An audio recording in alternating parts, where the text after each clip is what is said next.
You know it's this. Take a perk and a talk of that shit. Money swallowing like sis. Did it perfect in the kid. Got a billion who sang on my head. Look up better. Put on the road I just spent. I know we got $1 million. The devil that shit ain't not cheaper again. Hello and welcome back, fellow anime lovers, to MangaMuse. I am delighted to have you join us once again in the world of fanfiction and fantasy. This is the second part of, What If Naruto Enters Aliens vs Predators? Special note, this fanfic is written and a masterpiece of Hector Flores on FANFICTIONnet. Do check and support the author too. Now smash the like, share and subscribe button for more. Also press the bell icon so that you never miss such great parts. Thanks for the introduction. Now let's dive into the world. The upgrade was just what he needed.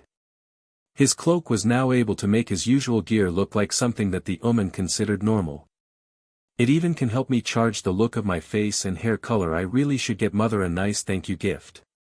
But the only problem with that was, there aren't anything that she could want. The ship can and does make anything a predator needed. He had decided for a nice dark shade of red, for his hair, and managed to hide the whisker marks on his face. His clothes were a simple dark pants, black boots, and his shirt was a nice gray shirt. He made his wrist computer look like a bracelet, but in the last minute he decided to simply make it invisible.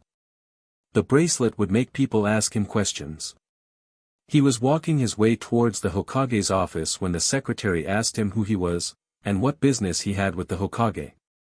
He simply told the lady that Hiruzen was an old friend of his family, and that he was visiting. I see, well you are in luck.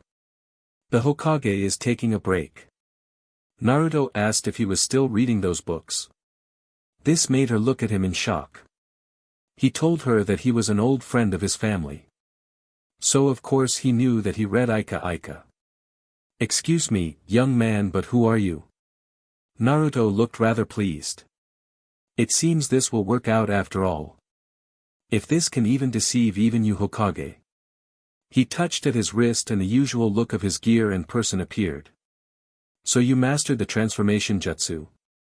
Naruto simply told him, no. This is using my clan's equipment. I was not even aware there was such a jutsu. Hiruzen walked to his bookshelf and took a scroll, then he tossed it at him. He of course caught it. Well, death, that is a scroll with the basic ninja jutsu and chakra control exercises. You might find it an entertaining read. Naruto thanked him, and asked him why he was giving something like that to him. Well, death, sadly it is becoming clear to me, that no matter what I do or how I ask you will simply not want to live in the village. So I figured that if you knew some useful things and learned that they are things you could learn here, you might at the very least want to spend some time within the village library. Eventually you might change your mind, but I am not expecting a miracle. Naruto told him quite clearly that he had good reason not to trust the village, and the fact that most of the omen he met so far, were less than honorable. His like of the village was not likely to change. If he helped him, it was because he was trustworthy, as was Kurenai. What do you mean? Hiruzen gave him a confused look. I decided to build that house, at first as a test. If you or Kurenai were people that were going to betray me, you would try to steal something from my home, or send people to attack me, at the very least place traps in my bedroom. You have done none of those things since I told you. You could have sent people to make me think that my home was not safe, and that it would be safer to stay within the village. You could then tell me the ANBU would keep me safe as long as I live in the village. Again you did not. Hiruzen began to see how well he had planned his little test. But last thing was, when you met my mother. I know that to you woman she would appear like a monster, and cause you some fear, but not once did you insult her, call her names, or flat out treated her like anything other than my mother, the person who lovingly raised me to be what I am. So with all that I learned that you two at the very least are trustworthy. Hiruzen wanted him to join the village but he would not use dirty tricks to do it. If he joined he wanted him to join willingly. But he understood that the possibility was there. Kurenai might want you to live here as well, so that you can get to know her better. After all she made it quite clear, that she wishes to attempt a romantic relationship with you. Naruto looked at the man with a very serious look. She might not want that, if she saw how brutal I can be. Hiruzen reminded him that she was a kunoichi, that she has seen many brutal battles and outcomes. Naruto looked almost sad as he turned to walk to the door, and changed using the cloak system.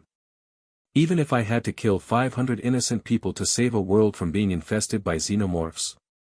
Hiruzen had no way to answer his question, and so Naruto left the office.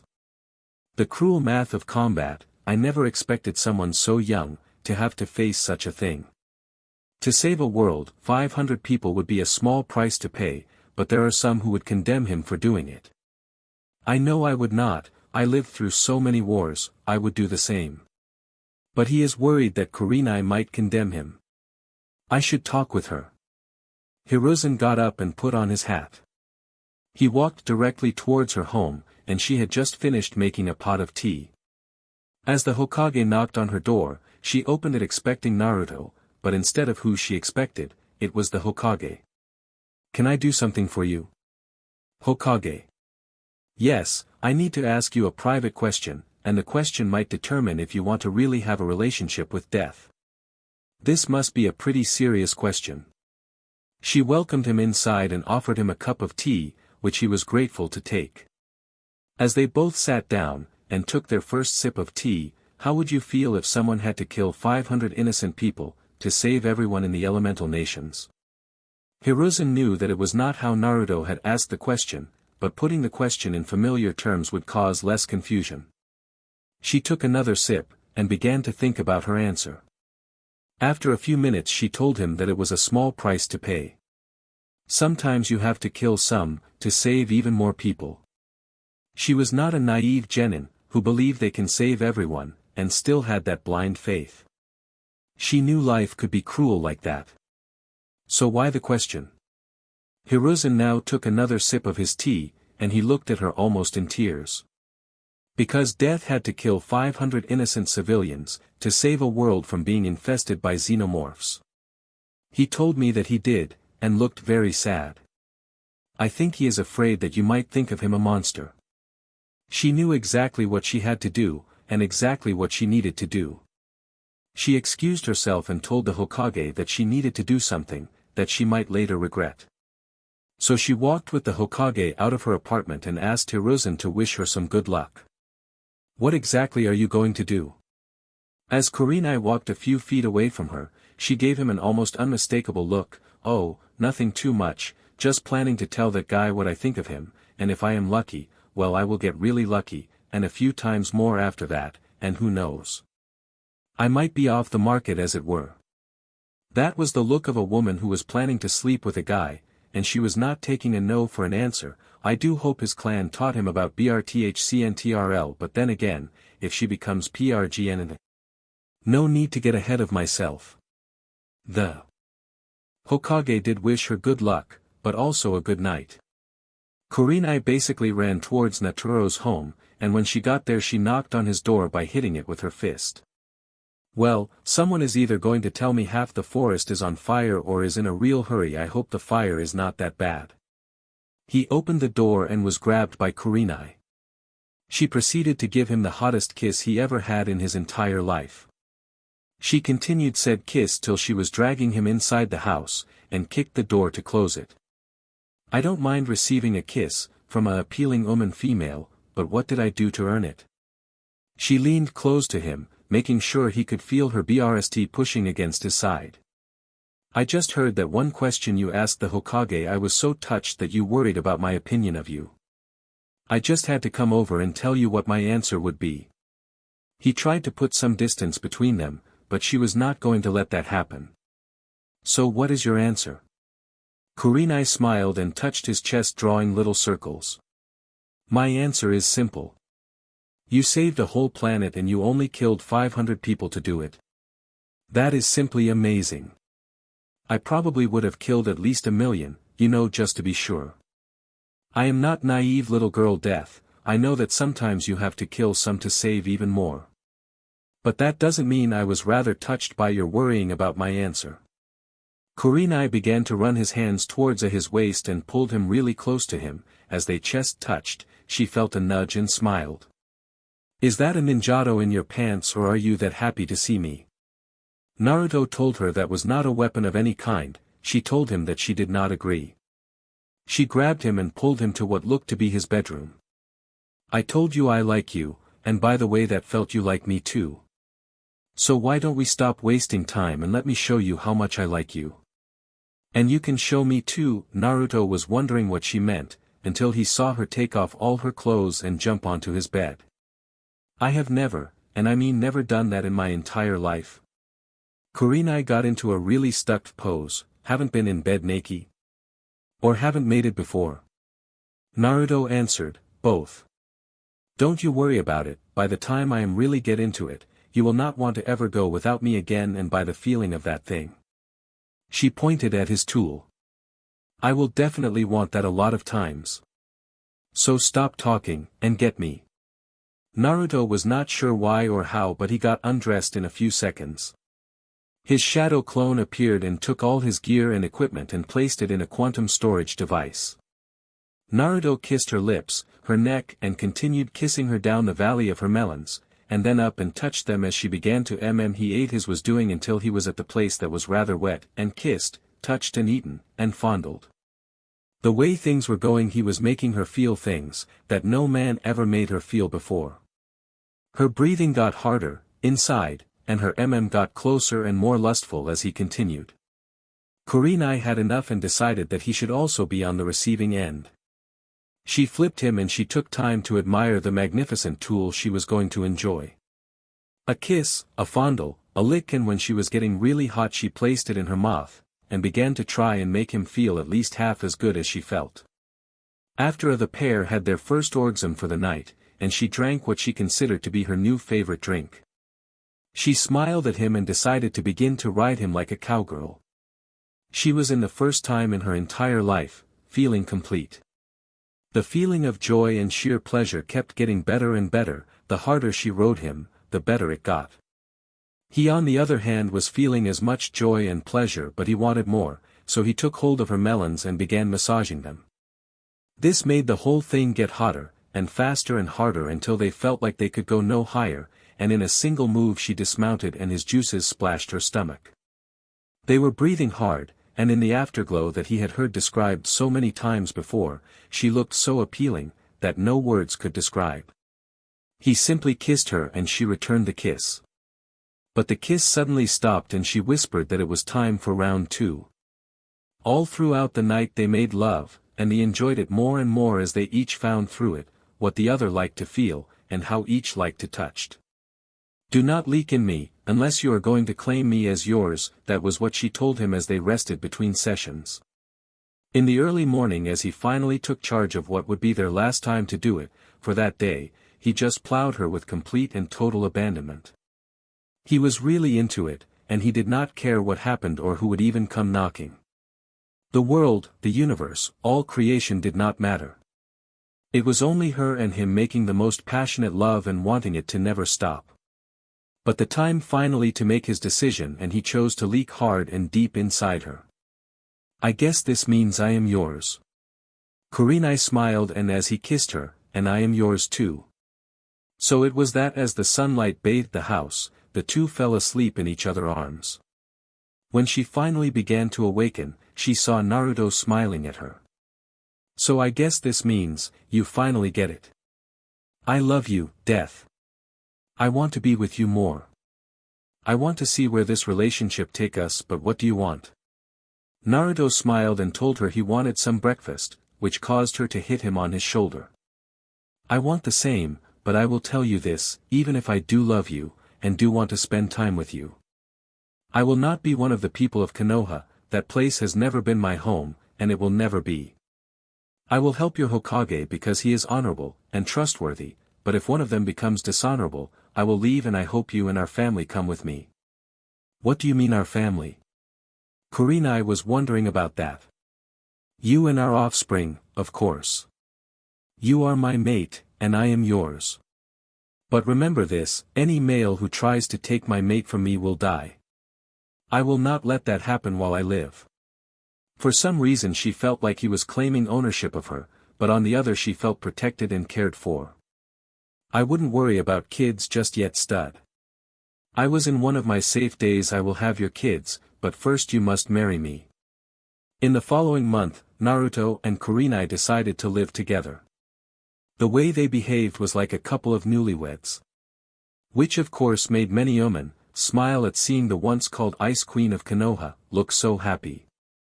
But there were some negative consequences as well. Mainly one Asuma Sarutobi, he quit smoking because in his own word, he kept wasting spitting one cigarette after another, when he heard how happy Kurenai did, or how her latest date had been seen by someone else. But we all know the happy life of a newlywed doesn't last forever, and it was bound to settle down and cool down to a standard level. What do you mean you will not be seeing as often, Kurenai? Care to explain? Naruto seems like he did not take the news well. I told you a few days ago, that I was taking a position as a teacher for a new genin squad. I will be with them on missions, so I will more than likely not be so many times in the village. But you are one to complain. Have you heard a single complaint about your little hunting trips? Naruto hated to admit it, but she was right. But there must be something we can do. I just can't picture my day beginning without you there, by my side. Kurenai made a suggestion for him to join the ninja corps in the village, but that was turned down flat. Why don't we ask your Hokage? If I had a problem I could not figure out, I could always ask the elder. Somewhere far, far away, in another star cluster, said man sneezed really hard. I guess I should see the healer. I think I am coming down with something. Kurenai liked that idea, but she would not live the answer. So let me get this straight, you want to be able to be with your mate, but not be part of this village ninja. Well, there is a solution. You can make yourself look like a hunter ninja, and then I will assign you to her team as a sort of backup. The hunter commander would be happy his division gets some credit, and I will be happy that you finally pick up your pay for those dead rogue ninja. It is starting to pile up, and piles of money is practically inviting someone to try and steal it. Naruto simply told him he had no clue what a hunter ninja looked like. So he called in the hunter commander. The man walked to the red head and gave him a frown. So I have to wait this long to meet the man who has been stealing prey from my guys? You got a lot of nerve asking me for a favor. Naruto told him that if he had any problems with him killing said prey, tell his Hokage. He was standing over there. Naruto even pointed him out. Well, I was planning on giving you this stuff anyways as a recruitment bonus, but as long as you wear it, and my division is seen as strong, I am fine with you pretending to be one of mine. At the very least you got some guts being able to stand up to me. I like that. The hunter commander disappeared, to which Hiruzen asked Naruto why was he surprised the shadow clone was a ninja technique to begin with. He managed to get the items scanned by his visor, and in a matter of seconds his cloak changed to look like the things he had finished scanning. Oh, well, let me put these away then. Kurenai put the equipment away in a storage scroll. Your codename will be Death. But why don't you use your real name? Naruto told him Death was his real name. Hiruzen corrected himself, the name his parent gave him when he was born, because your stupid woman might recognize my name, and try to attack me. You know what would happen then? The Hokage simply told him that if they attack him, they attacked a person under his protection, so they deserve to die anyways. When the pair was about to leave he asked a question that made him hit his face with his palm. Would that include one Asuma Sarutobi? Hiruzen then realized that he needed to have a talk with his son. So what will you do? Go by your codename all the time, or can me and my team call you by your BRTH name when we are in the field? Kurenai asked him as he dropped the look of a hunter ninja, and assumed his civilian look. Let's do this. You decide. Would you want to call me Naruto and Death only in the field? Kurenai did not respond and instead kissed him on his lips. Naruto got the message loud and clear, that was an obvious yes. They both walked together towards the academy. This place doesn't look like they train to kill, hunt or even track prey here. Kurenai told him to sit with her in a nearby bench. You do make a good point, training is rather relaxed for what my people do. But that is why I am joining them as their teacher. The academy only teaches the basics. Naruto told him that would get some of the students killed. Kurenai agreed, and told him that she was happy to have him along. He would be able to teach them the harsh reality of combat, and she would able to provide emotional support while they get over the initial shock.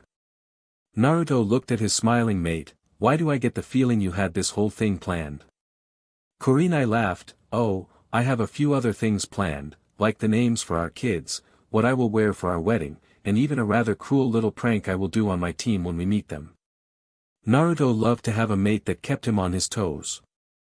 When the teams were announced at the academy, there were only 2 students that looked like their life was sent straight into hell. They were Sasuke Uchiha and Sai. They had the misfortune of getting 2 problems in their team, Sakura, the pink useless pest, as Sasuke called her. And the single laziest, tardiest, and most undisciplined teacher ever. One named Kakashi Hector.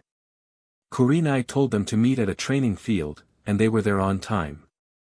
There was their teacher standing next to a muscular guy wearing the gear of a hunter ninja.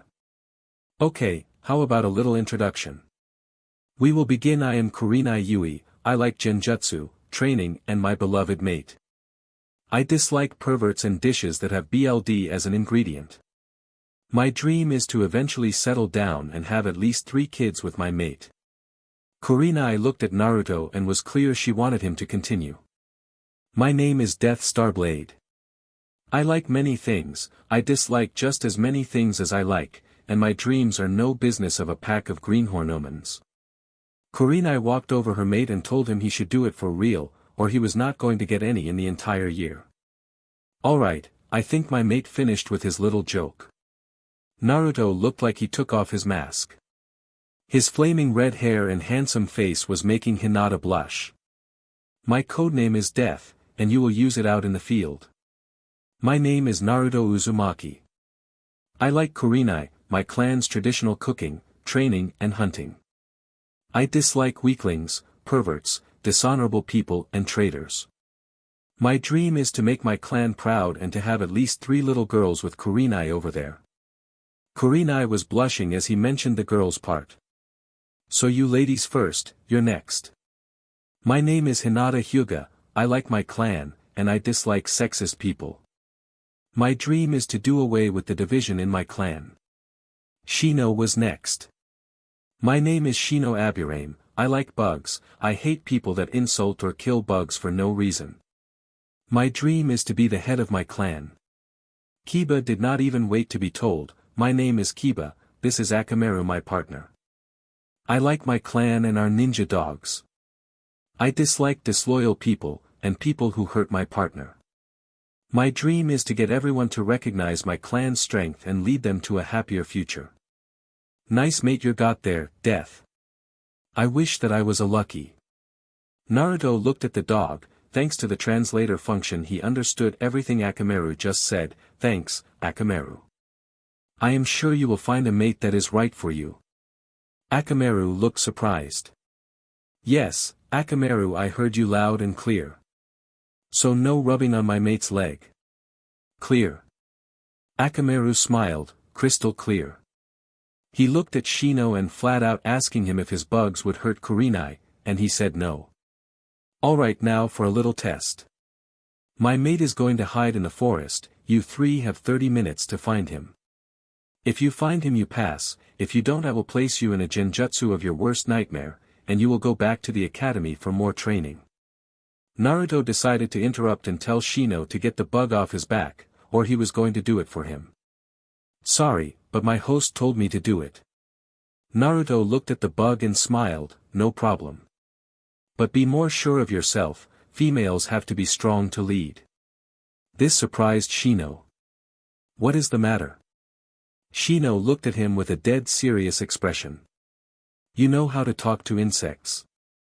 Naruto smiled, I know 4 common insect languages fluently. You be surprised how many planets are actually ruled by insect races. I just happen to have hunted on their worlds. Shino wanted to call it a lie, but the female bug knew it to be true. Well, one hidden seek game coming up. Naruto disappeared and the 3 went their separate ways. So how long till they figure you never moved at all? He gave her a hug from behind. Oh, I give them 20 minutes at least. The only sad thing is we can't use that time for something productive. She smiled at what he was thinking. I did pack a lunch, we can have a light meal, while we wait. Naruto extended the cloak's range and she too disappeared. The couple enjoyed a really sweet and tender moment for 10 minutes, but there were people with eyes like his. Hinata was once of those people, and she got together with Shino and Kiba to surround a happy couple. When they finished eating their lunch and a few hot kisses were shared, they heard a person faking a cough. I am sorry to interrupt such a tender moment, but do we have to wait 20 more minutes, before you tell us to that we pass? Kiba was not very good with hiding when he believed he had the upper hand. So will our teachers, please stop doing that.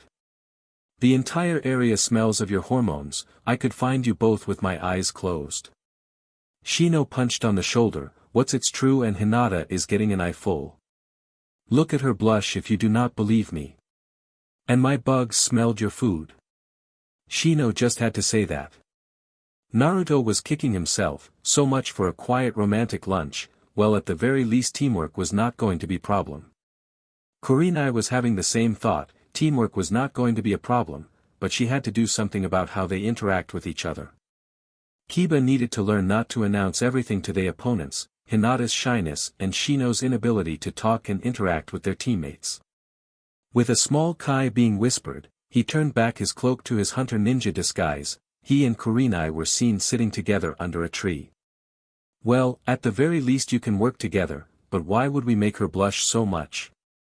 Hinata has a problem with being too shy, and you two were probably doing something rather NTMT. Kiba received another punch on his shoulder, this time by Hinata. We were doing what any normal couple does, but kissing and holding each other. Shino looked at them and then at Hinata. But to someone as shy as Hinata that is something that she could never do. Kiba got another hit on his shoulder, this time by Shino. Hey, why is everyone hitting me on my shoulders? The blushing Hinata and Shino both looked at him, because you can't keep your mouth shut about unnecessary things. Well, I guess this team passes. Kurenai stood up and was standing rather close to her mate. They do, but they will need to hear a pretty harsh lecture from me. So everyone sit down and listen. Naruto began to tell them the truth of combat and how they sometimes have to kill. He then explained his training regimen for the team, and then how each one of them could improve. Kiba complained about him not knowing them well enough to know how they even fought. Naruto explained that he actually saw some of the members of each family fought, and how Hinata did not want to hurt someone who looked to be her little sister, and lost a sparring match. You need to care about your friends, family, and eventually your mates. But all others are people that owe you nothing, and do not have to feel anything for you. Taking pity on an enemy is a sure way to get you killed. Shino, these people need to hear what you are thinking, and no, I am not spending 4.5 years teaching them the insect language your bugs use. Kiba, you need to learn a bit the meaning of the word, discretion. Hinata, I will make you a tough, confident, and fearless team member, even if I have to send you to the healer at least once a week to do it. Now they all stood up and believed that the team meeting was over, and they could go home. Now I want you all to give me 5 laps around this field, 200 push-ups, 200 sitting-ups, and repeat that rotation 2 times. The team looked at him like he was kidding. We will be here till you finish, so get moving. A few hours later there were some really tired kids. You want to improve their stamina. But why do so much? Kurenai stood really close to Naruto. Well, I wanted to see their current stamina. This is not good. We will need to do something like this more often than I had planned. Kurenai told him they had time to do that. He told him the first 30 or so missions will be nothing more than glorified chores. They can get the training they need in while they do those, or so Naruto believed. I will see what I can read in your library about helping them. Kurenai was about to tell him only ninja were allowed to read some sections, and she remembered he could make himself invisible using his gear. Try reading about seals. I think the 4th created a seal for training, something called a gravity seal. The gravity seal was indeed a wonderful thing. He himself began to wear one, so did the rest of the team. The D-rank missions were enough to make him actually miss xenomorph hunting. The training after the daily missions was carefully planned, and with all the best intentions in the world. But if you ask the genin, it was a vicious, cruel, and intended to cause pain and suffering. To which Naruto answered that it was true, that it was better they felt pain now, instead in the field. Out there the enemy would also cause pain, but always lethal. Kurenai was having fun watching him try and get them to be good enough, to be successful. I swear, Kurenai. I feel like I should thank my mother. The other thing, I swear to the huntress, if that damnable cat runs away one more time, I will find him myself, kill him and make a wallet out of his hide. Kurenai laughed at her mate. That is a sentiment that is shared by many genin. But unfortunately the cat proves to be a good training tool for our genin. So as long as he can make genin work out, and think, he will live. When I was a genin I had to chase his father, and let's just say the apple did not fall far from the tree. He had to watch the team catch the same cat, over 10 times. Their last D rank turned out to be catch Tora and return him to his owner. He had an idea, if he understood a canine language, he checked his translator and sure enough. There was a feline language but it was turned off. Now that was a question. Why was the feline languages off by default? No matter, he had to talk to the feline nightmare, and fix this problem once and for all. First, Hinata found the feline, and then Kiba managed to scare him, and finally Shino surrounded him with his bugs. They caught him as he jumped to get away from the bugs. They brought the cat to their teachers. Okay, Tora captured, let's go to the Hokage's office. Naruto stopped them. Hold on second, me and Tora are going to have a little chit-chat. Don't even try to look confused, Tora, I know you can understand everything I am saying. Alright, human, what is it that we need to talk about? Naruto was surprised how upset Tora sounded. First, mind telling me what makes you run from your owner? And why are so angry? Tora looked at him as if he did not believe nobody ever figured it out. Look, the reason I run away and the reason I am angry are caused by the same thing. That fat lady has a grip that, when even she picks me up, I feel like my guts are going to come out of my mouth. How happy would you be if a pack of dumb humans caught you? Every time you tired to escape my hell, and bring you back to the person who turned your life into a living hell? Naruto finally understood. Okay, I have a plan and your life will be a whole lot better, but you have to follow it to the letter. Tora was not holding his breath but he agreed. We got to get the lady to listen to what I have to teach her. So no matter what she offers you do go to her, and you to me. If you look real happy it will be even better. Kurenai did not understand where this was going. But she trusted her mate. The lady turned was the wife of the ruler of Fire Country. When she was about to take hold of Tora, Naruto stopped her and told her she was holding her cat too roughly, and causing him severe pain. She was pissed. She told him that she knew her cat better than anyone. Seeing where this was going, Naruto made a bet. If Tora to him, they would catch him whenever he ran away, and for free, but if Tora leaked to him instead, she would listen to everything he had to teach her. That lady tried every single bribe, cute name, and finally begged him to leak to her. Tora did not budge. Okay, Tora, over here. Tora made a beeline towards Naruto, sat on his hand purring, as he gently stroked his fur. See, you have to be gentle. You grab him so hard that you are causing him pain. Naruto showed her how to pick him up, like he is the most fragile and soft thing in the world. With his lessons Tora would never suffer that pain again, and her grip was caused by her fear that she would not have her precious feline friend. So with the same lesson they were both now much happier. Thank you, human. May the cat god bless you. The Hokage could not be happier to see the problem with the cat was fixed once and for all. The fourth Hokage had actually wrote into the mission that, if anyone ever fixed the problem between owner and pet, they would be given a B rank mission pay, and to the person who figured out the problem, 3 scrolls on jutsu written by himself. So the Hokage gave him 3 scrolls and the rest a B rank mission pay. The scrolls had been very interesting. After his translation function got done and he figured how to open them. The scrolls were seals with a BLD seal. So he bit his thumb and placed his BLD on the seal. The seal opened and the 3 scrolls came loose. The first was a scroll on sealing theory, the last 2 were about his personal techniques. Naruto could try to figure it out. Flying Thunder God technique, and something called a rasengan. I guess I need to read these some more to figure them out. Hiruzen could not believe it. Why would he put the condition to give these scrolls whoever figured out the problem between owner and pet? As the group walked out, it finally hit the reason why. Kushina was the reason. Kushina Uzumaki was the owner of the cat that would one day give BRTH to Tora. She was closer to baby Tora than anybody. The owner would then name his son like her previous cat. The cat he had the genin caught was the descendant of Kushina's cat course. Naruto would look for a way to bring that cat happiness. It was so obvious. Minato set the whole condition so that his child would get the scrolls. During the next week he read everything he could to figure out the things on the scrolls. Much like other ninja techniques, Kurama was the one to teach him the practical knowledge the scrolls were missing.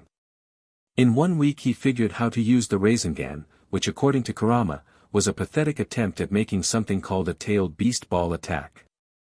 The last technique proved nearly impossible to figure out. He had to figure out a series of seals and place them according to his own body. Figuring the seal order proved to be a real headache. Not even Kurama, and he was a whole lot older than him, and he too was stumped. Right after Hiruzen had sent Team 7 on a simple SCRT mission, he had a bad feeling. He was getting the feeling that Tazuna had not been completely honest with him. So he decided to send Team 8 as a backup.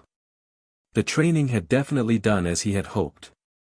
Naruto looked at the team and smiled. Hinata was now a confident and strong fighter, Shino was now more open with his teammates, and even told a joke or two.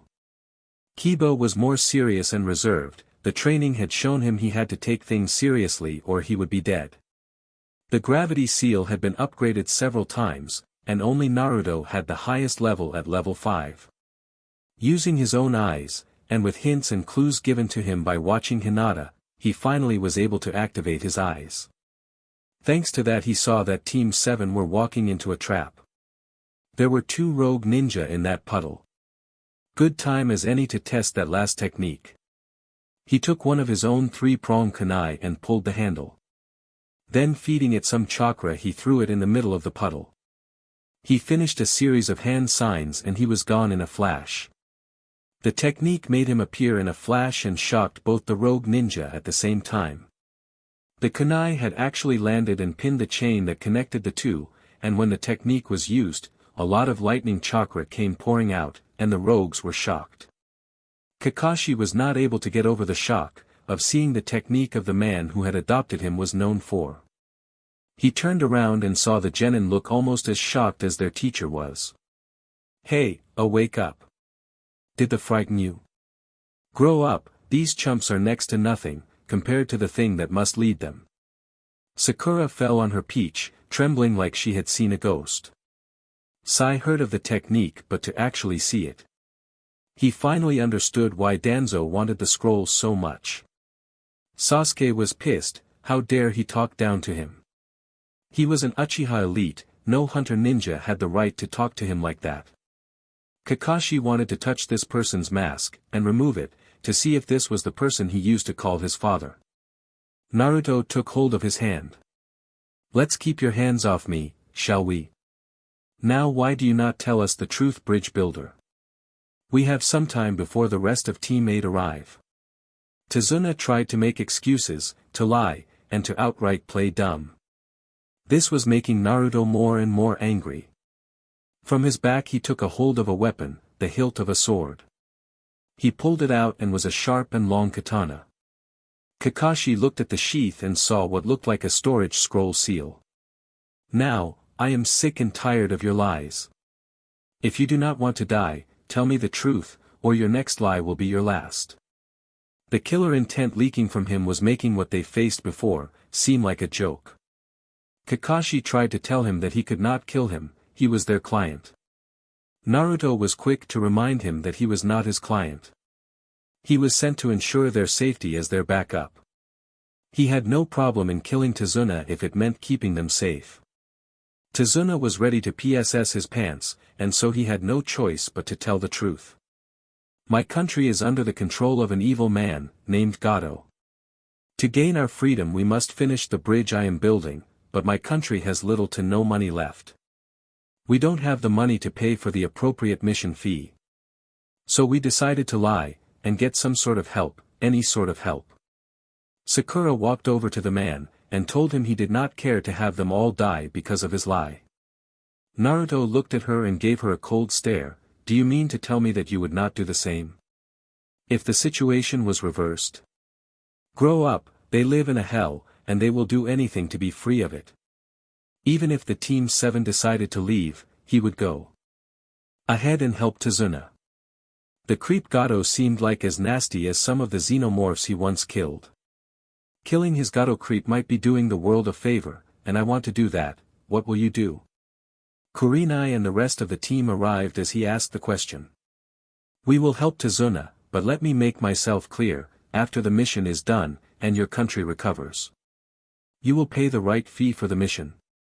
Right? Tazuna got up and told him he swore on his life that their village would get the fee and then some.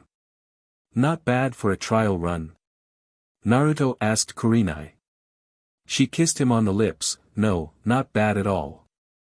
Come on team, let's go, we still have ways to go, and it will get dark soon.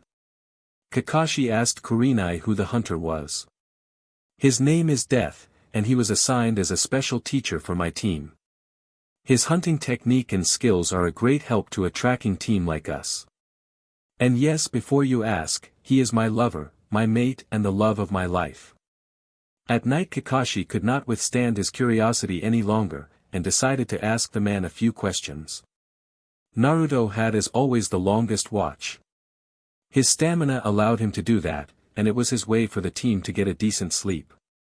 Kurenai often joked that, how can someone be so considerate, and have no mercy during training? Naruto would only replay that it was all to prevent any of them dying, from anything other than old age. Kakashi was never known to be the most kind person in ANBU, and with good reason. He suffered several losses in his life. First his father, the pressure and negative reputation for a single failed mission, pushed the man to take his own life, then Rin the woman he once loved, and lastly his adopted mother and father. These losses tend to mark a man, and they certainly left a few marks in the mind of one Kakashi Heikate. So you are called Death, I can only assume that is your code name. I am Kakashi Heikate, or the copycat ninja.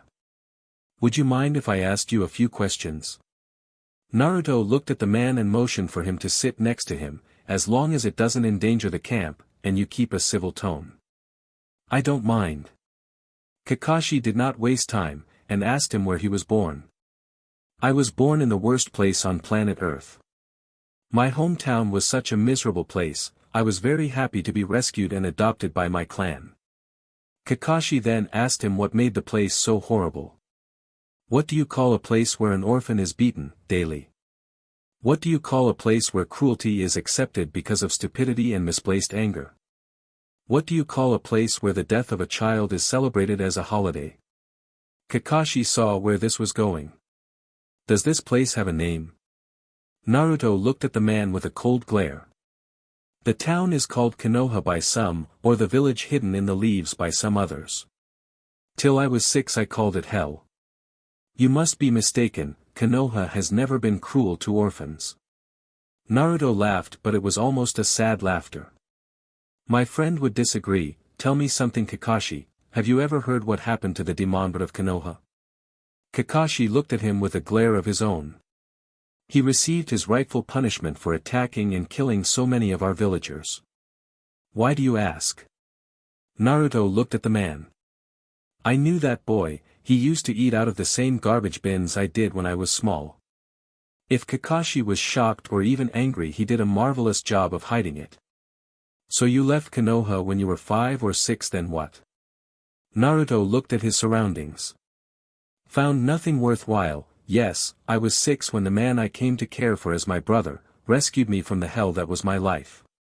He took me to my clan, and a place I called home. My mother adopted me, and began teaching me in my clan's ways. You might have heard, that I am a hunter. I honor our divine huntress by killing those that are dishonorable, and sometimes truly worthy prey. I honor the ones I find worthy by giving them an honor placing on my trophy room. There I can remember them, and the valiant struggle we fought. So that is why you are a hunter ninja, to hunt rogues and sometimes fight worthy opponents. I have never heard that line of work, describes as you do. I have heard it be called bounty hunting, or criminal hunting. But never with the air of honor or respect you seem to have for it. Most people treat people in your profession as killers for hire. Naruto could not help laugh. You would be surprised. I am constantly reminded by the Hokage or my commander to pick up my pay. As long as I have worthy prey, the money not so important to me. I managed to live for 2 years on the streets before I was rescued. You learn to be very self-sufficient when you live through that. And yet you serve Konoha. Do you feel no resentment towards the ones that hurt you? Naruto looked at the man, and smiled. For a time, when I was young, I did hate the village and the ignorant people. But my clan showed me that doing that, only hurts me. So now I help Konoha, and the people that once hurt me, to show them, even if they are not aware of it, that I am the better man. I hold no grudge towards you, Kakashi. Although I have countless reasons to do so. Kakashi too began to smile. That is very big of you, Naruto. When did you figure that I knew who you were? Naruto saw that the sun was coming up, and decided to go for a morning hunt. Breakfast was an important meal. You were the ANBU that was supposed to watch over me. How could I forget the man that stood watching, as the villagers beat me so many times? Naruto left the man, to think on their conversation. Naruto managed to get a few rather nice rabbits and a few herbs. He made a rabbit stew for the team, and one for himself. He went through the usual cleansing and treatment of food ingredients. When the team came out of their tents, there were 2 pots of stew. One had a label on the pot that read, "For death only." I can't believe you are still eating your traditional clan recipes. You are going to catch a disease one day. Naruto kissed his mate, and told her that his clan had many preparations and cleansing procedures before they cooked anything. She was more than likely to be pick up a little parasite. Kurenai caught on what he was saying. She hit him on the shoulder. Not before we have a proper wedding. I told you that. So why 2 pots? And why Death get a pot all to himself? Sakura was making noise already. She told them if anyone deserved that treatment, it was her beloved Sasuke. Naruto looked at Sai and Sasuke with an almost look of pity. Sai nodded in appreciation, and Sasuke walked over to the pot. So what is the difference between these 2 pots? Death took a spoon and began serving the team from their pot. The recipes are different. Yours is a traditional Konoha dish, mine is a recipe cooked by my clan. Most people do not have the stomach for it, and others simply don't like the ingredients. He finished serving them their food, and Sasuke told him his portion in the other pot was smaller. Of course it is. I used most of the rabbits for the pot you and the others are eating from. I am one man, my portion will of course be smaller. He then served his own stew. The vegetables could not be seen, but the rich, dark and heavy scent reached some of their noses. Maybe you should not eat that, that smelled like it has BLD. Sai was apparently more polite than he appeared. I know it does, it is the main flavor ingredient in my clan's recipe. My mother was a much better at cooking than I was. Hers you could still see the color of the BLD, much more clearly than mine. They watched in horror as he began to eat 1 spoonful after another. This caused the group to eat their meal a little quicker. Mind if I have a taste? To the surprise of everyone, Kakashi asked to take Death's cooking. Naruto saw no problem with that. He took the spoon and took a mouthful of it.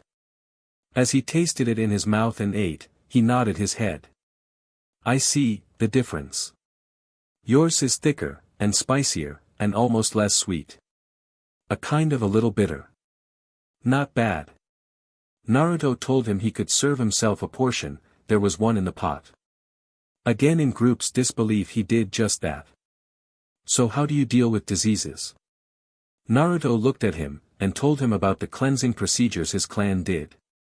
This made the group wondered how he managed to cook so much in so little time. He simply told them 2 words, shadow clones. Kurenai asked him what he planned to do with the skins. I was planning on keeping them, and if I managed to kill another rabbit, make a pursue for the love of my life. I want her to feel truly appreciated. This made Kurenai blush, and Sakura with an almost wishful look on her face. As they walked they saw something that was out of place. His visor told him there were 2 people in a few yards ahead, and both standing on trees a few feet away from each other. I would duck if I were you, Kakashi. He knew what he meant and he did duck, just as a big sword came flying over him and impaled itself on a tree. Darn, thanks for ruining my big entrance. Zabuza gave him a rather angry glare. You welcome, and thanks for the rabbit. Naruto was holding the rabbit. I actually would like if you did not hurt that rabbit, it's a family pet. Naruto stroked the rabbit's back. Sure thing, just tell your daughter to get down from there, and I will give this cute little rabbit to her. Zabuza used a substitution and the rabbit was off his hands. No need, but on my daughter's behalf, I thank you. So since you are such a polite person, why don't you let me kill that drunken bridge-loving loser, and I will let you all go home. Naruto saw the glare he was giving him, the killer intent made the genin cringe, and he knew what was going to happen. No, thanks. I think the loser's relatives want him back. Why, that is a question I keep asking myself, but we really have to deliver him. But you can go ahead and leave if you really want to. Kakashi had managed to really make Zabuza mad. Naruto saw him try and make a few hand signs and the word was try. As soon as he tried he threw a kunai at him, interrupting him. How about a friendly, and fun sparring match? Zabuza could not believe what he just heard. Why would I do that? Naruto told him, that it was more than likely how things were going to turn out. He was going to try and use Kakashi as a hostage, the teams would release him, and he would spend the next few weeks recovering from an injury or poison or both. What terms? Zabuza not wanting to lose any time. Loser leaves the other alone for today. Zabuza did something he almost never did, he laughed. You do realize that if you lose I will end up killing the bridge builder, right? Naruto smiled behind his mask. If that happens it was his fate to die. He did not wait and launched the first attack. Haku was not one to stand by and watch. She tried to sneak behind them and kill the bridge builder. Kurenai stopped her, and simply told her she was missing a good fight. Haku told her that it was impossible for Zabuza to lose. Then why is he on the defensive? Kakashi interrupted the conversation. Haku looked, and it was true, her father was on the defensive. With a sword slash he managed to make him dodge badly and he kicked the hilt of his sword, it went flying up and as he jumped he caught it. Looks like I win, thanks for the fun, Zabuza.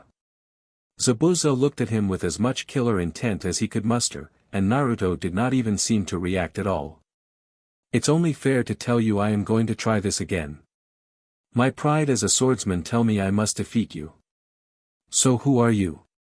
He tossed him his sword back at him. You can call me Death. Word to the wise, Gojo will betray you. Zabuza looked at him and saw he was not without confidence. Get some proof of that, and I might decide to help you with this little boring chore of yours. Both Zabuza and Haku left. You do realize you just made yourself the target? By none other than Zabuza Momochi, the demon of the mist. Kakashi wanting to be sure that he knew what he had done. As long as he is busy with me, you can train your students, and my students will watch Tazuna. See, no big problem. Naruto threw him a scroll. You might want them to start using what is on that scroll. Kakashi opened it and was surprised by his father's seal, the gravity seal. Thanks for the help, Death. The group managed to get a nice boat to take them across the river, and that is when the bridge came into view. The ninja were amazed by the sheer size of it, but not Naruto. He kept looking at it and saw things in a different light.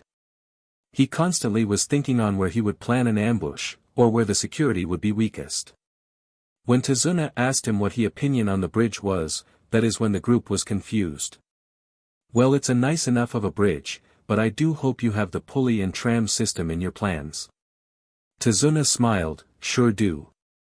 The pulley system will be in 5 different segments of it and the tram is going to run on the right side of the bridge. Kakashi asked him what were they talking about. The pulley system is way to load heavy cargo and unload cargo to ships. The tram system is a series of platforms to move heavy cargo quickly to the storage facility. Tazuna was happy to explain this. You see, most of our market used to be big fishing ships. The best way to make sure not to lose money, is to get the fish containers of the ship and into cold storage fast. Naruto was quite impressed that they had figured that out. Maybe they will develop a rudimentary train eventually. So mind telling us about Gojo? Where he lives, how many men he has, and such things. Kurenai wanted to hear more about the enemy.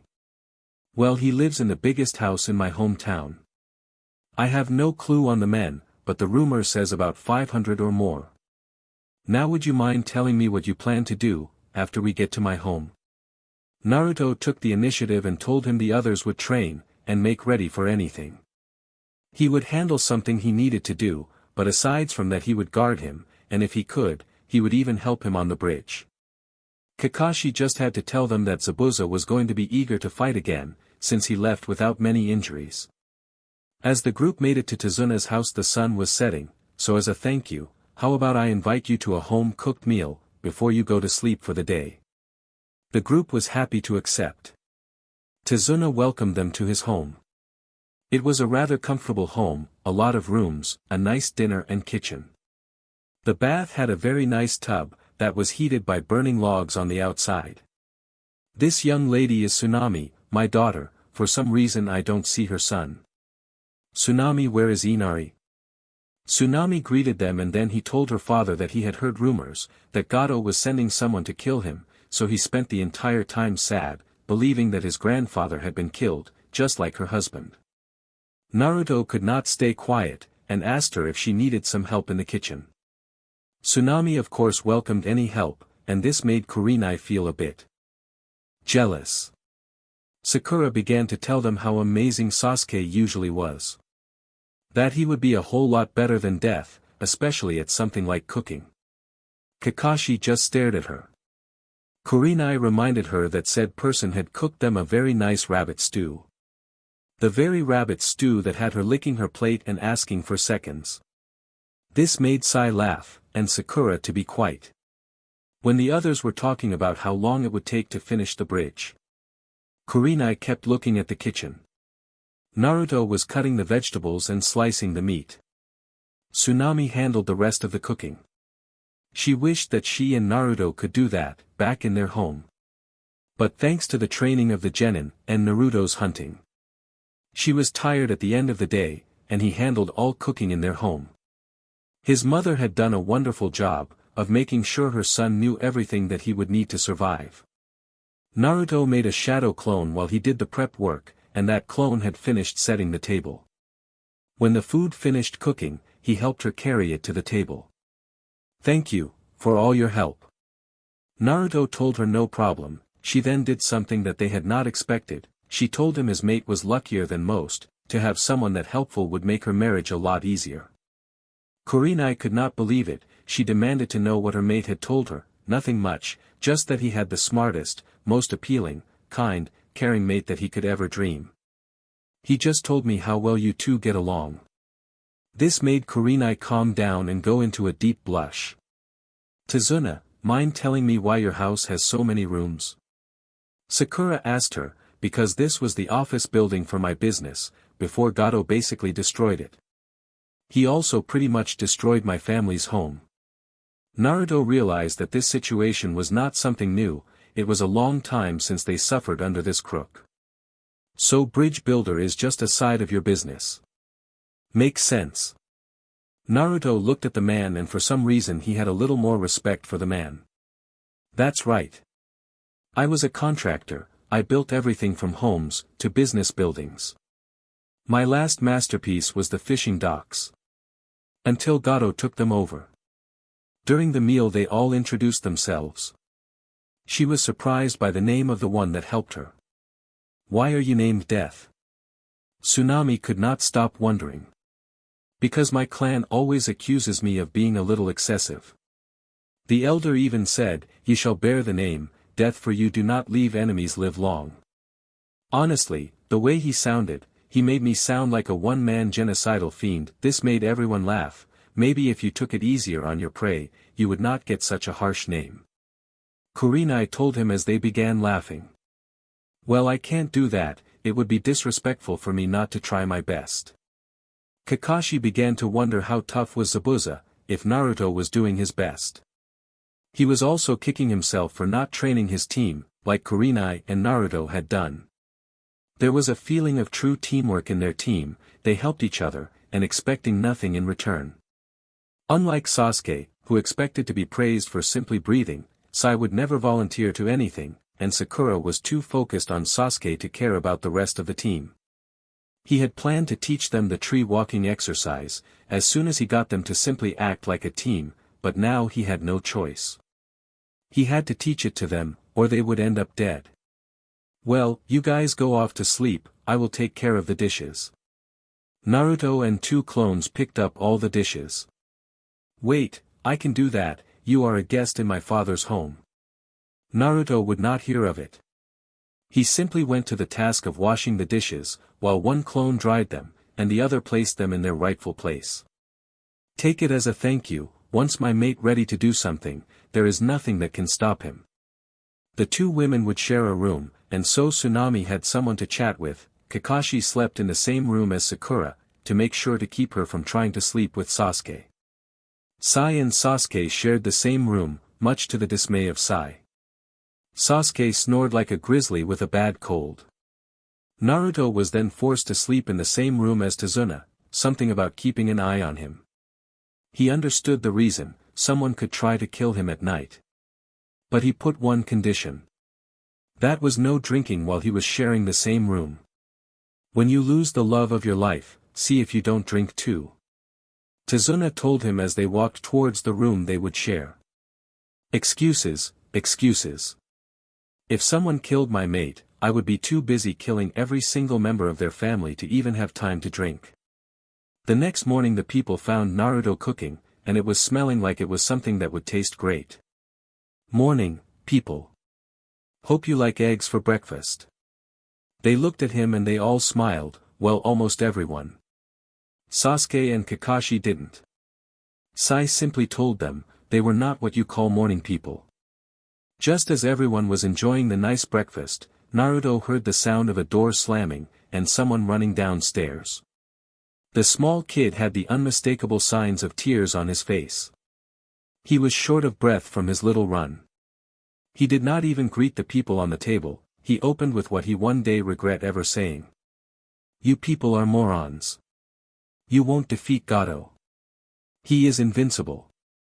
You into our home, pretend that you are all tough, but you will lose, you don't know anything about real pain, and suffering. Tsunami tried to excuse what her son had said. Until the entire room felt like it was winter. Naruto's anger eclipsed anything the ninja had ever felt. It was a killer intent so high, that it lowered the temperature of the room, and to this degree. Naruto got up from his seat, not touching his plate. He then looked at him with his clear eyes, veins could be seen around his face. It almost made him look like a Hyuga that had activated his eyes to the highest possible level. And you know of pain and suffering? Then answer me these questions. He walked near him, which made him tremble. Have you been beaten daily? Have you been stabbed on 6 of your first birthdays? Have you slept in a dirty alley for over 2 years? Have you either been starved or had to eat out of the garbage can?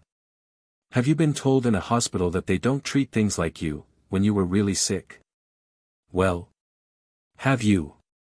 He answered with no to every single question. Naruto walked to the door leading outside, but Naruto, no child is ever or should ever be treated like that. Tsunami trying to make her son feel better. As he opened the door, he looked at Kakashi. That is how my village treated me, till I was rescued by my clan.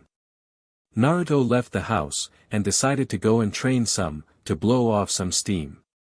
Inari hearing that called him a big fat liar, and ran away crying. Kakashi looked at Tazuna and Tsunami. What he told you is the sugar-coated version. He is too kind to tell you how he was truly treated, believe me. I saw it all. Tazuna could not believe that there was any place that would treat a child like that. The people of your village are sick in the head to treat an innocent child like that.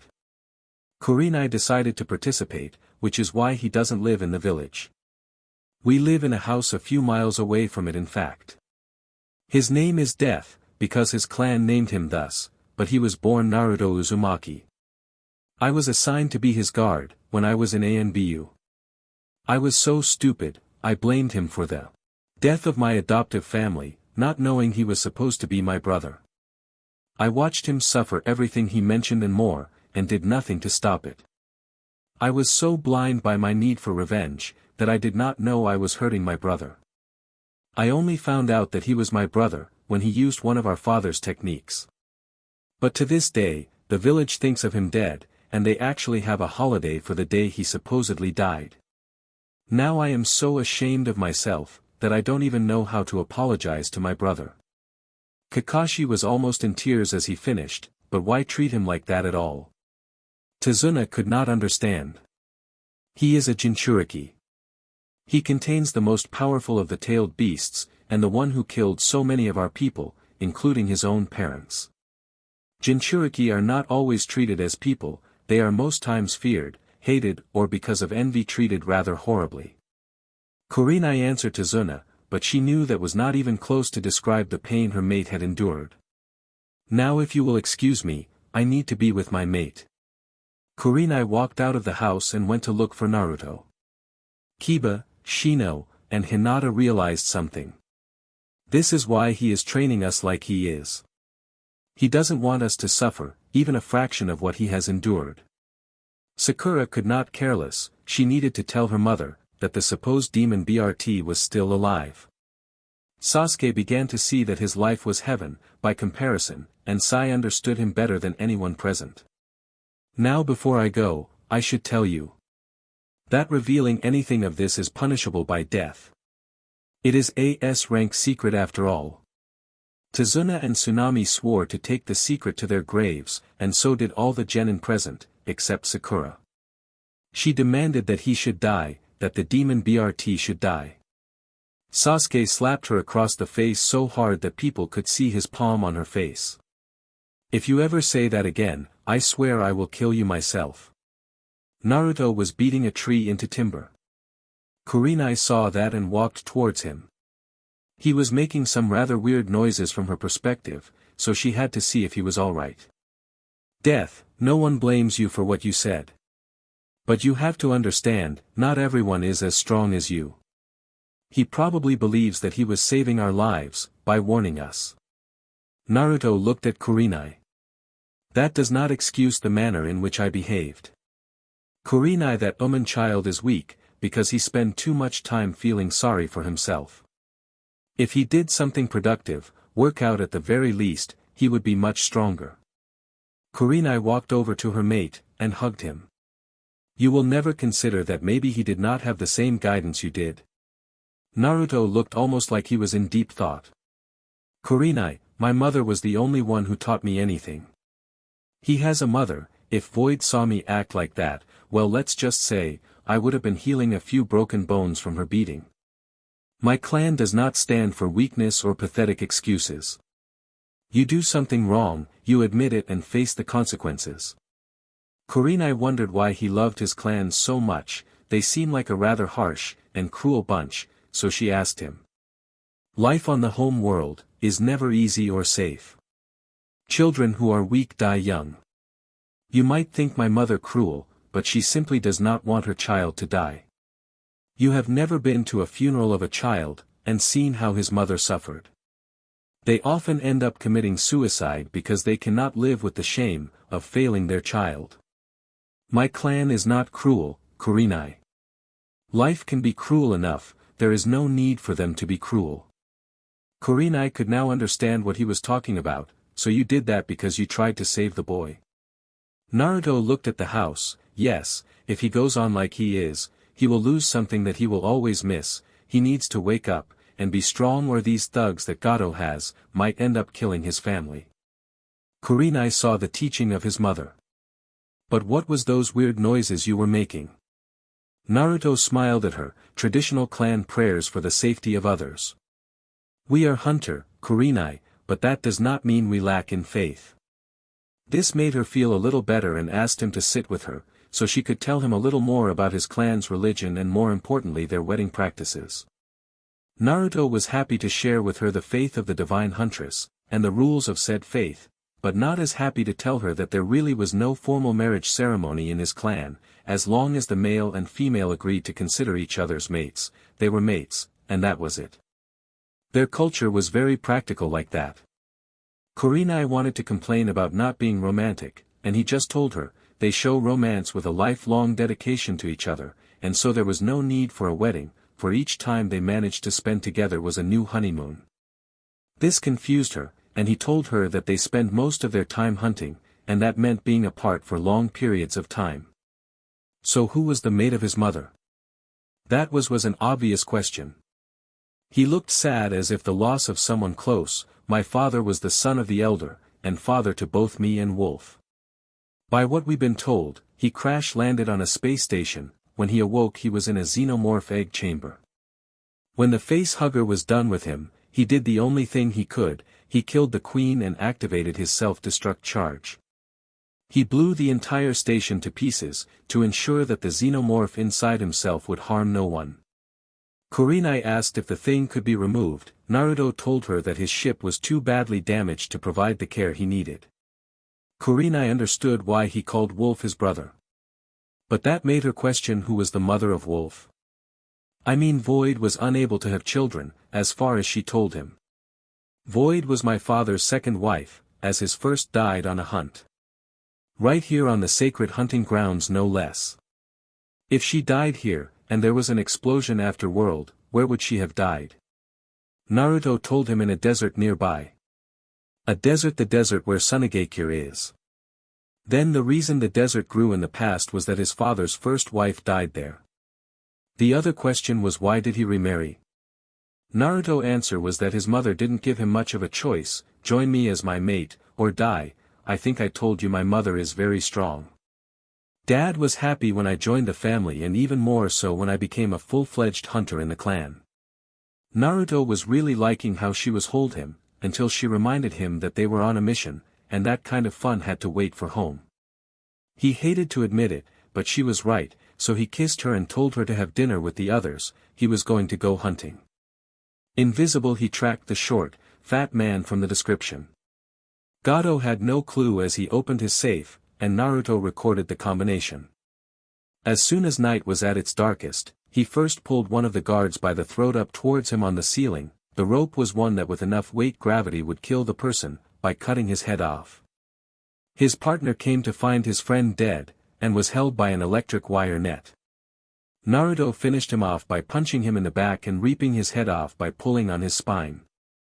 The others had no clue what was going on, they all became crying, sobbing, panic-stricken cowards. The fight lasted less than 20 minutes, and after finishing with the enemy, he walked into the office, he opened the safe, took all the money, and Gojo's personal journal and ledger. He wished he could see the look on Gojo's face. The next morning Gojo wished two things, first that he had hired more men, and second that he had not eaten any breakfast. He walked into the office and saw what was left of his men, gutted, skinned, some with their heads stuck in pikes, some others left stuck like pigs, ready to be roasted. Guts, BLD, and horrors that even he had never imagined. But the final thing that made him look worried was, that after he finished throwing up, he went to check on his safe, and it was empty, and there was a message written in BLD, and his second in command, more specifically his head was stuck on a pike next to the message, and the message read, you are next. He knew that he was going to have to sell most of his assets, but he would get even to the BSTRD that did this. He had to kill the bridge builder, no matter the cost, or he was going to be ruined. He called for Zabuza and his daughter to explain how something like that could happen. Zabuza walked in and he smiled at the sight. Well, whoever did this, has some serious skills. I am actually impressed. Gojo was about ready to lose it. I did not call you here to tell me that. I called you to tell me how did something like this happen. Zabuza looked at the frightened fat man, and he could practically smell the fear coming off from him. My guess, someone who really hates you, and wants you to suffer. That message could mean many things, but to me it sounds like revenge. Haku finally decided to answer, when her father had remained quiet. I want you two to bring me the BSTRD's head, and make his friend suffer. Zabuza told him that they were hired to kill the bridge builder, this would be extra, and so he needed more payment. Bring him to me alive, and kill him before me, and I will pay you anything you want. Zabuza left and Haku stared at the fat man before she too followed her father. I can think of someone who would do something like that. Hey, I haven't had a nice spar today. Say, why don't we visit the hunter from Konoha? Haku smiled at her father, and he looked at her with a glare. You don't want to admit, father, but looks like you made a friend. Zabuza said nothing and headed towards the bridge. There he was, Naruto, watching the bridge builder complain how some of the workers were out sick. He then made a few dozen shadow clones and they did the work of the missing construction crew. He even told them of a mixture he once learned to use, called liquid steel. This stuff was a blessing, they would finish the construction ahead of schedule. So, you still up for another spar? Zabuza asked with a smile. Sure am, but let me give your daughter something nice to read. Don't want her getting bored now, do we? Naruto walked over and handed her the ledger and the journal. Haku thanked him for being considerate. Think nothing of it, what are friends for? Haku was quite happy to read the books, and Zabuza was even happier to fight Naruto. Hey, BRT, why don't you tell me what I should call you? I mean, if we are friends you can at least let me call you something. Naruto told him to call him Death. So you are the guy who wiped out Gojo's men. I liked your style. If your plan was to make him angry or scare him, I would say it worked. Naruto smiled, taking out his sword. Nothing that elaborate, I simply couldn't bother with taking such worthless trophies. Now give me a good, fun fight, and I might consider taking a trophy. Those idiots were cowards. Zabuza understood where he was coming from. Nothing worse than having to fight someone who doesn't even have enough of a backbone to defend themselves. The fight was seen by some of the construction workers and Tazuna. They were impressed. It was a clean, no-holds-barred fight. They both were really having a lot of fun. Zabuza got a few cuts on his shoulders and Naruto one across his nose, and one across his chest. Funny thing was he was not bleeding at all. Just as the fight was about to end, Haku decided to interrupt the fun, and told her father and his friend to take a seat. Did you read these journals? Naruto told her he did not know how to read the Oman language. She then asked what he meant, and he clarified himself. He was a foreigner and did not know her language. Well, you should learn to read it. I could lend you some really fun books. Zabuza looked at her to get to the point. The journal says that he plans to kill us and take our heads for our bounty. The ledger says that after hiring those new thugs, he will be financially broke. If he doesn't kill the bridge builder, debt collectors will tear him apart. Naruto also told them that he took all the money, and was planning to give it to the people that had loved ones killed, by Gojo or his men. I got to say, that is honorable. Others would keep it for themselves. I have no reliable income, so I would keep it out of sheer need. I happen to know the Hokage. If you help me with this mission, I will get him to give you both a place in Konoha. I know that it's not what you would expect, but I like to hear what you think. Zabuza and Haku could barely contain their smiles. We love to be able to work under the third Hokage. Too bad Lady Tsunade is not there. I would love to learn more about healing arts from her.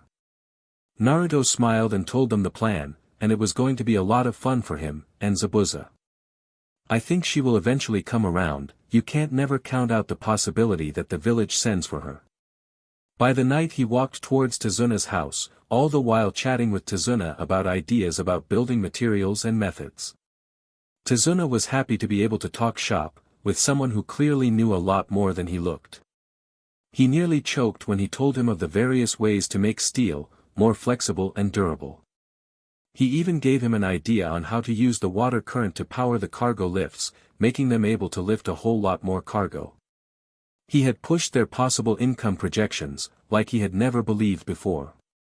Tazuna decided to form an alliance with Konoha, and pay an S-rank mission fee. It was the very least he could do. At the house Inari was waiting for his grandfather, and then he saw Naruto. He ran and hugged his grandfather, but he bowed to Naruto and apologized for what he said. Naruto looked at him and asked him why he was doing it. My mother took me to the market, and I saw several people who live worse than I do. I realized that I was just a spoiled BRT. I have no right to judge if you have suffered, since others suffer worse than I do. Naruto touched the boy's shoulder, and he looked at him. Look, do several things, and I will forgive you. 1. No more feeling sorry for yourself, help your mother, and your grandfather in anything you can do. 2. Become strong and protect your loved ones. 3. Always be grateful for the things your family does for you. If you do that I will forgive everything you said, deal? Inari did not wait a second to grab his hand and shake it, deal. Now we have to rest, 'cause we have a bridge to finish, don't we Tazuna? Tazuna laughed as he slapped Naruto's back. You bet, we do. We are going to finish a true wonder tomorrow, believe it. He walked in the house, and was told that he could sleep on the room with Sasuke and Sai. He actually preferred the sofa in his office. As he got ready to sleep, maybe I should learn to read and write the omen's language. Can't depend on my translator forever, can I? He would have to ask Kurenai to write some things he planned to leave for Tazuna. Having visited other worlds, he knew a lot more of construction methods than your average omen, after all. The very next day, the bridge just had a few hundred feet be complete. The crew was happier than ever, and Tazuna was just happy to be alive. Hinata, Shino and Kiba were doing the water walking exercise, while wearing gravity seals. Sasuke, Sai and Sakura were still doing the tree walking exercise. Sakura demanded to know why they were doing something different. Hinata simply told her, we mastered that exercise a long time ago. This caused Sakura to feel shocked, and lose her concentration and came down hard from the tree. Sai and Sasuke caught her before she hit the ground. Naruto was doing his best to guard Tazuna and with the help of his shadow clones, he helped the construction crew. That was till Zabuza and Haku showed up. Let me guess, little piggy went to market. Haku was laughing as he heard him say something like that, with such a serious tone. Yep, little piggy went to market. He looked at Haku, and Zabuza told her to stay with Tazuna's family, keep them safe, no matter what. She nodded and left the two. Now that they were alone, they could ask the real question. So who gets to kill the little piggy? Me or you? Naruto looked at Zabuza, and he smiled. After what that BSTRD was planning to do. I want to kill him, but you want to kill him too, don't you? Naruto nodded, so there was only one way to decide it. As they both nodded, Tazuna was expecting them to fight for it, but no. They started a match of rock, paper, scissors. The people around them couldn't believe what they were seeing, former enemies, playing that childish game to decide who gets to kill someone they called little piggy. Gojo had enough of this. First they insult him, then they play a ridiculous game to decide his fate, and last but not least he did not enjoy being called a pig. He and what few remaining thugs he had stepped out of a boat nearby. Zabuza, I didn't hire you to either insult me, or to play with him. Kill the bridge builder already. Naruto looked at the man with a look of hate, and Zabuza looked at him with an almost happy smile. Looks like little piggy finally decided to go home. Gojo decided to turn the insult on both of them. What does that make you? The big bad wolves. Naruto took out what looked like a big shuriken and threw it at his thugs. That's right, and we will huff and puff and, he looked at Zabuza, blow you all away. He threw the weapon, which in reality was a disc launched at the group. The disc cut the thugs to pieces, before returning to Naruto. Since you interrupted the game, we couldn't decide. Well, Zabuza, after you. Zabuza smiled, oh, no, death after you. This made Gojo look like he ate something really bitter. How long are you two jokers going to make fun of me? Zabuza decided to answer his question, just long enough for you to never notice who is behind you. Gojo could not understand what his hired ninja meant, behind, so he looked. A shadow clone gutted him with 2 sharp blades on his wrist, and while he stumbled he was punched in the back and his spine was pulled hard enough to pull it free from his body, and his head too. Tazuna could not believe what he had seen. Don't you think that was a little too brutal? Zabuza and Naruto looked at each other. Nah, he just got what he deserved. Kakashi had decided to go and see how Naruto was doing. The scene was something that would give him nightmares. 40 dead thugs, and a lump that used to be Gojo, and where was Naruto? He was playing a game of Go Fish with Zabuza and Tazuna. Got any threes? Naruto told Zabuza to go fish. He asked Tazuna if he had any fours. He gave him the card and he slammed his hand on the floor of the bridge. Got it, I win. Tazuna looked at him and smiled. Darn it, Naruto let some of us win sometimes. That was your 4th win already. Zabuza was not someone who liked to lose, it seems. Mind telling me what happened here? Kakashi asked as he walked to the group. Nothing much, we killed Gojo and his thugs.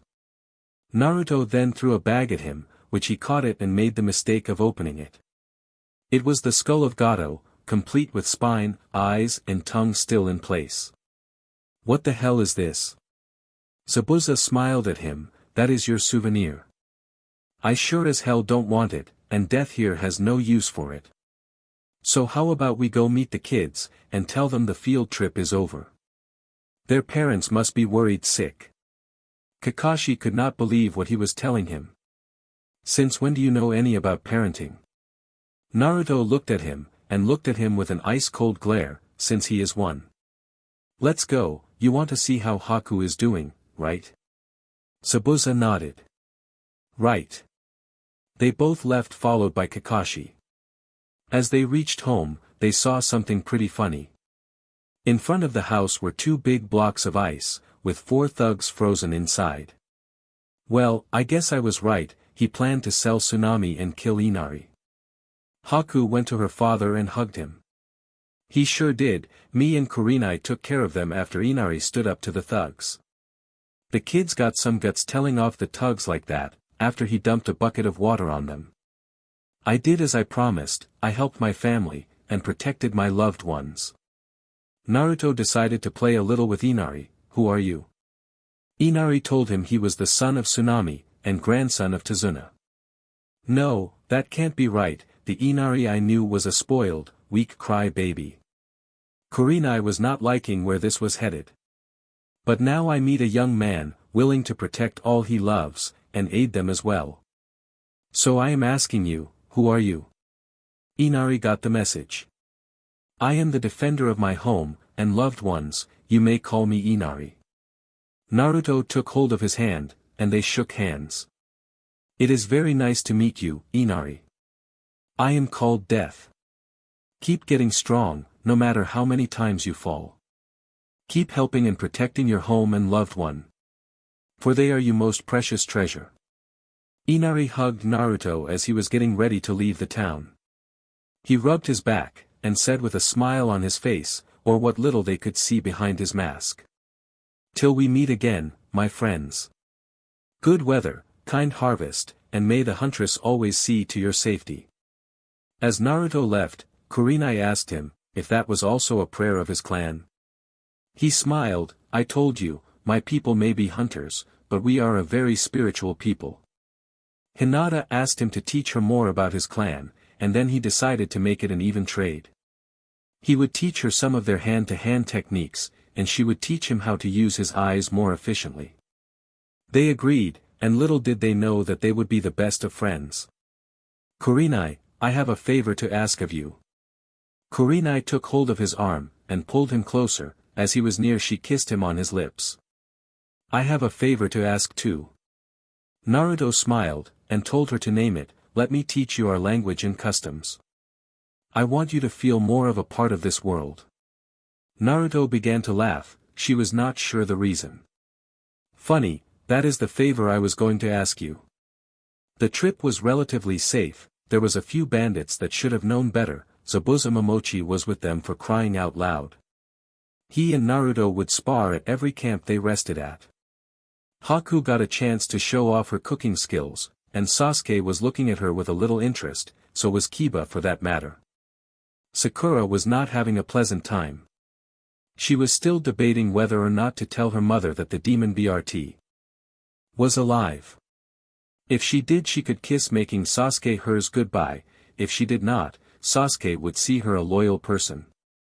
But by the way he was looking at the ice user, it might not be a difficult decision after all. The group was led to the Hokage's office, where they explained where everything did not go as planned, and the Hokage was proven correct about his suspicions. So you want to join our village, first tell me why, and last tell me why you are chased by your village. Zabuza stepped closer to the desk. My only crime has been trying to protect my loved ones. I failed to protect my beloved wife, but on her dying breath she made me swear to protect our child. I did, and that is why I had to leave the village. They are led by a punk who convinced them that bloodline users made a pact with the devil.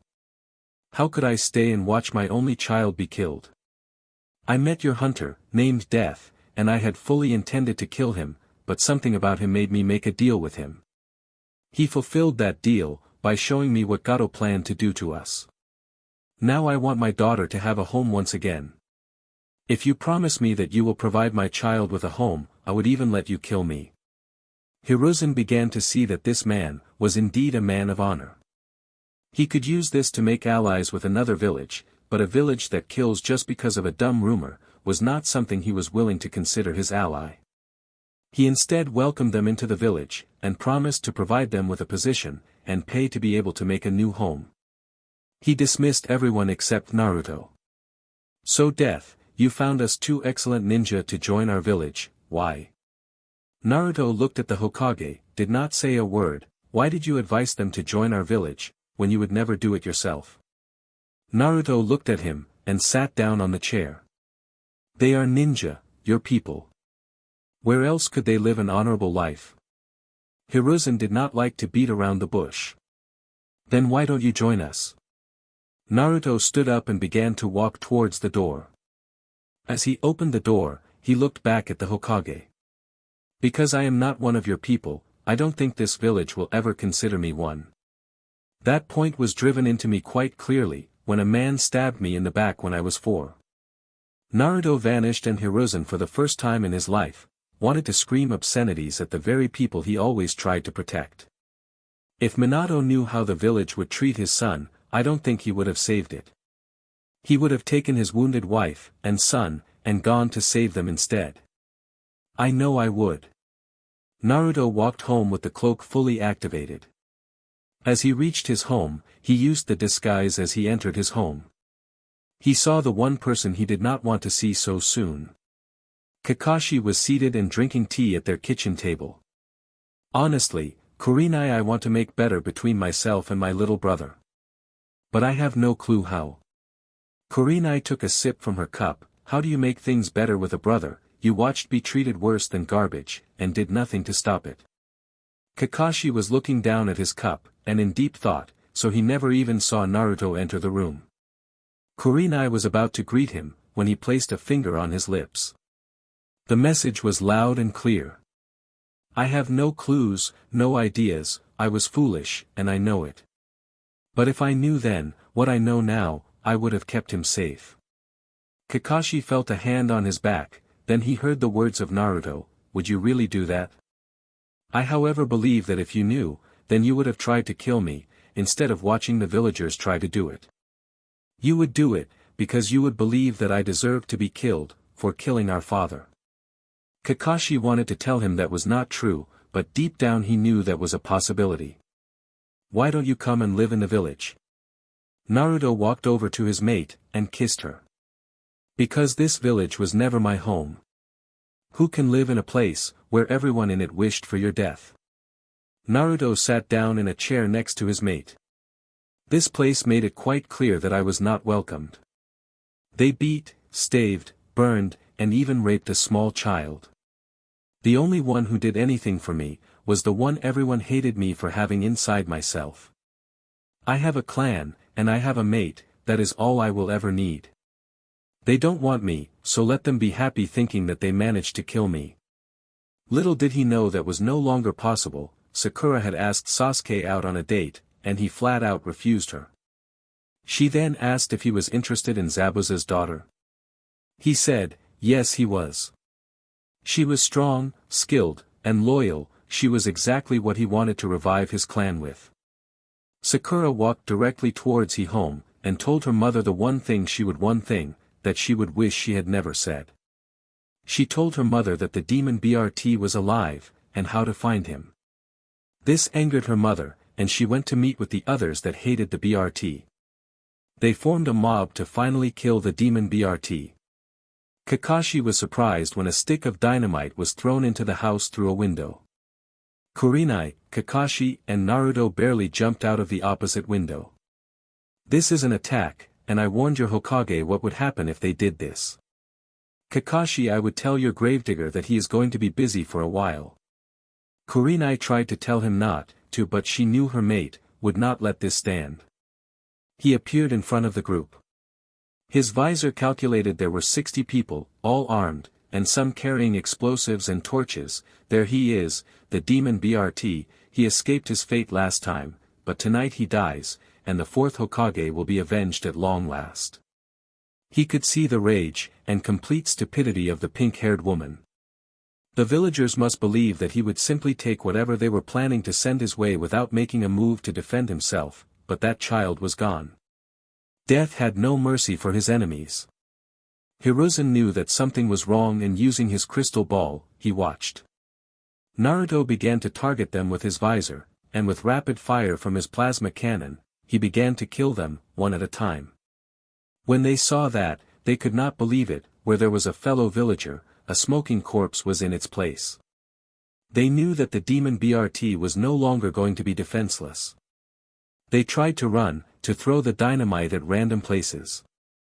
But Naruto did not stop. He killed 59 villagers in a matter of minutes. The pink-haired woman was last. She was surrounded by the body parts of the villagers that wanted to attack the demon BRT. Show yourself, you coward, show yourself. Naruto appeared behind her. I am right here. She then tried to kill him with a kunai. He took out his sword and cut her arm clean off. You should die, you killed the fourth Hokage, and all these villagers, you should die. Sakura's mother not able to contain the tears from the pain. You should not cry, you are just receiving what you have earned. If your daughter is as stupid as you will not be alone for long. If she does the same, she too will share your fate.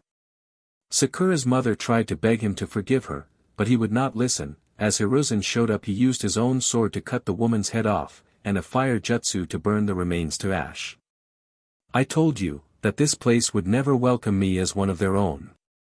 I think this will finally make you see the truth. Stop asking me to live in the village. Or this could happen again.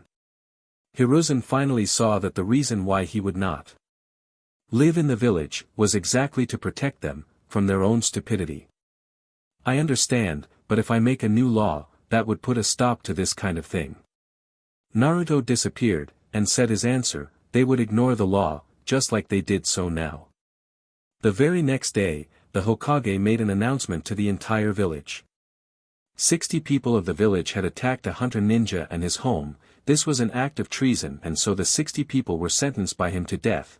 Their executions had been carried out by the ANBU present. Sakura was in tears as she heard her mother's name among the people who died for their treason. Her father died during the tailed beast attack, and now her mother was dead, but this time because she was no able to keep her mouth shut. She would never say anything, ever again. The very guilt of what she had done, would always keep her from saying a single word. Kurenai had made great progress with Naruto, he could at the very least read the language, now she told him to read all the scrolls in the house, to increase his vocabulary. Hinata was surprised by the sheer vicious way his clan attacked. Naruto made no excuses, he told her they fought to kill, not to defeat. There would be no second chances if you fought one of his clan, and that was pretty easy to see. She adapted her gentle fist style, and began to make her more vicious in her attacks. She knew every pressure point by heart in only 2 weeks of training.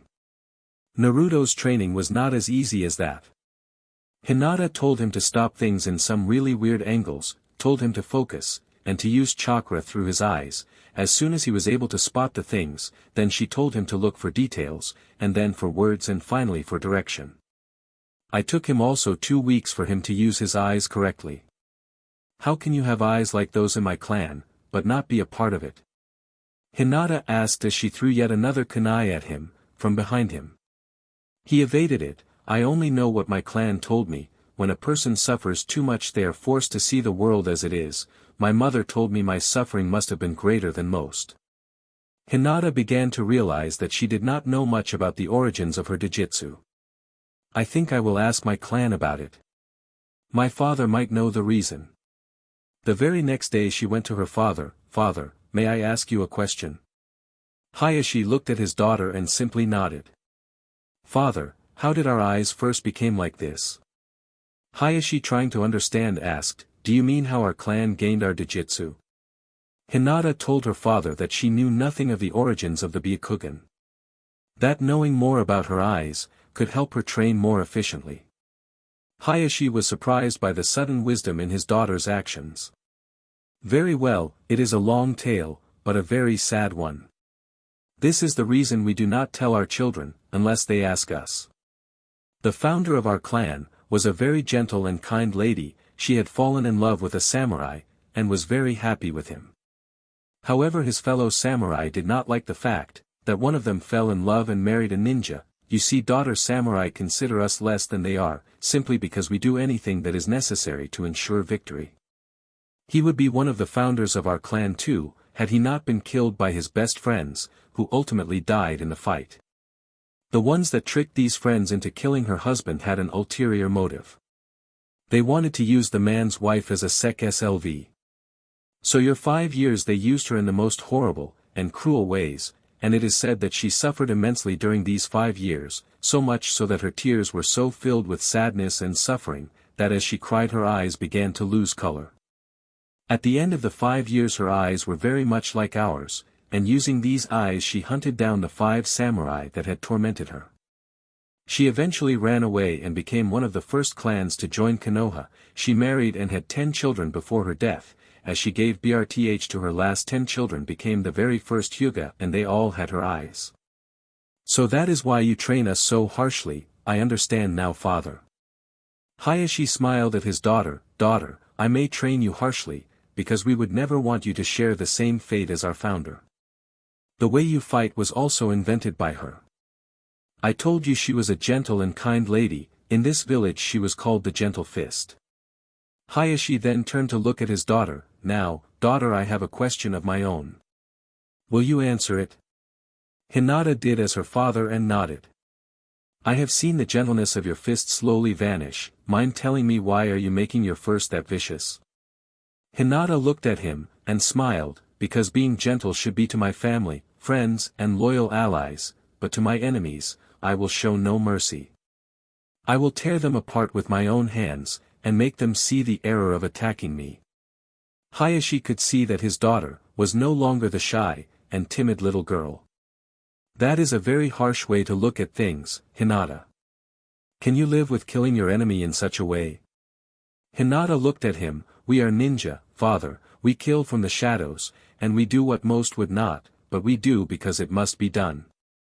If they think I am a weak, timid little girl, let them attack, I will show them the truth. Hayashi watched his daughter walk away, and when he could not see them, he cried, but not out of sadness, but out of sheer pride. That's my little girl. The final meeting before the Chunin exams was the next day. Kurenai and Naruto told them that they needed to work together as a team. Hinata asked where Shino and Kiba were during the month. They were training in their clan's compound. Learning clan techniques and such. I could have helped them train, but they chose to focus on their clan's teaching, so in the end I only trained you, Hinata. Naruto finished answering the question. Kiba was not happy to hear that he had spent so much time alone with his Hinata. Hey, wait a second, since when did he call Hinata his? Hey, Shino, is my love for Hinata that obvious? Shino looked at their teachers, as obvious as the FANFICTION tattoo on your face. Kiba could not understand why Hinata had done nothing to get closer to him. She has done nothing, because you have done nothing either. You need to make your intentions clear to her. Kiba asked if his bugs were helping read his mind. I know you are like an open book to me. He went to the meeting with the Hokage. Well, does everyone think their students will do well? Every single teacher told him that they believed in their students. Very well, there has been a change in the second phase of the exams. Enko was supposed to be the only proctor for it, but now I want Death to also be a proctor. Naruto and Enko both scowled, and both stepped closer to the man's desk. Why do I have to be proctor with her/him? They both asked, pointing at each other. There might be a serpent in these exams, a serpent that you want dead, Enko. Death is an accomplished hunter. If anyone can get rid us of that snake, it's him. During the second phase you both will be allowed to kill, as you see fit. But I warn you, Enko. You attack him, and he will end your life that very moment. Make no mistake, he might look young, but he is not named Death, without a real reason. Kurenai stepped closer to her friend. Enko, my mate is honor-bound to kill all those that attack him. Make no mistake, you attack, and he will kill you. Enko laughed at her little warning. You do not need to frighten me, Kurenai. I will not take your mate from you. But you better be sure to invite me to your wedding, when it happens. Kurenai laughed too. Likewise, how are you and Irika doing lately? Enko looked at her and smiled. Very well, thank you. We might end up in a double wedding, if things continue as they are. Naruto and Asuma were listening to what was happening in the exam room. Good, at least I know my students will not give up without putting their best. Asuma for some reason did not like the sound that, care to put your money where your mouth is? Naruto looked at He-Man, and they both made bets, then their team would pass. Both Kurenai and Enko could hardly believe it. They were behaving like kids during lunch break. Both their teams are going to pass. What was the point in making the bet? True enough, both teams passed. What have I done to you, to make you hate me this much? Naruto asked Asuma, and Asuma glared at him. I had my eye on Kurenai, since we were students, and because of you. She is not where she ought to be, with me. Naruto just gave a loud sigh. You snooze, you lose, simple as that. I put in the effort, and did the work to win her heart, and she made her choice, and it just happens to be me. So what do you really think of her? Asuma trying to provoke him, into saying something wrong, something that would destroy the relationship, but he got something he never wanted to hear. She is the light of my life, in an otherwise dark nightmare. She is the warmth that keeps me alive, and tenderness that heals the wounds the world gives me. She is my beloved partner, and best advisor. She is the one that will make my house into a home and let me sleep in peace, here and when we both meet our end, and lastly she is the mother of our children, that we are yet to bring into this world. Does that answer your question, Asuma? Every single lady being ninja, to the secretary were thinking the same thing while looking at Kurenai, but only Enko spoke it. You are one lucky woman, you do know that, right? Kurenai could have smiled, and told her that she was, but instead she was frowning. Ask me that question after these exams, and maybe, just maybe I will answer it. Enko saw beneath the underneath, and could tell she was afraid what would happen in the forest. The first phase started out of 30 teams, 10 gave up when they heard the final question. No reason they would risk staying genins forever. 2 from Suna, 2 from IWA, AMD 6 from Konoha. After the groups left, the remaining teams were told that they passed. Ibiki told them the test was about information gathering and resolve. Information had to be accurate, and that information could save a village, so sometimes giving up would cost hundreds of lives.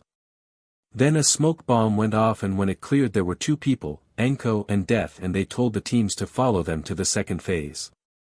On the gate to the 44th training zone she explained everything about the exam, about the scrolls, and about why they had to sign the form. The team understood that they would have to attack another group to obtain the missing scroll. But just as she finished, someone threw a kunai at Death, and he caught it with little effort. The Suna Kunoichi stepped forward, and asked what his opinion on the kunai she threw at him. Naruto looked at the blade, touched the edge and twirled it between his fingers. He told her the edge was a little dull, the tip was not sharp enough, and it was heavy on the left side. If she managed to fix that, then it was a pretty nice blade. He threw the blade back at her, and she did something that made the other feel so well. She caught it with her really long tongue, taking it back, thanked him for his opinion. "Well, I will see you soon." She went back to her group, and he told her to count on it. When the teams had left, Anko grabbed him and pulling him close, she glared at him. "Look, I am really angry for 2 reasons. First, you are flirting with someone besides my friend, and lastly, if you are going to do that, why not me? What, am I not good enough for you?" Naruto took hold of her hands and got her to release him. "I am not gay, and I will meet that guy in the forest as soon as I can. Get your head on straight, he smelled of snakes. I would think you would pick up on that scent." Anko did not like where this was going. "Well, look like you caught on at last," and yes, that was Orochimaru. "Now can we go into the fun, and enjoyable forest and kill us a snake, or do you want to give him more time, to do what he came to do?" There was no answer. He simply took off, jumping from branch to branch. "How will you find him?" He told her he placed a tracker on that blade. If he had that blade he would find him. There was something simply vicious on the way he was moving, almost like he was a beast out on a hunt. Even the snakes in her coat wanted to get away from him. When they finally reached Team 7, Sai and Sakura were unconscious. The Suna Kunoichi was slowly walking towards Sasuke, who used a fire jutsu to try and kill her, but he only managed to make the person's real face appear. "Sasuke, jump right."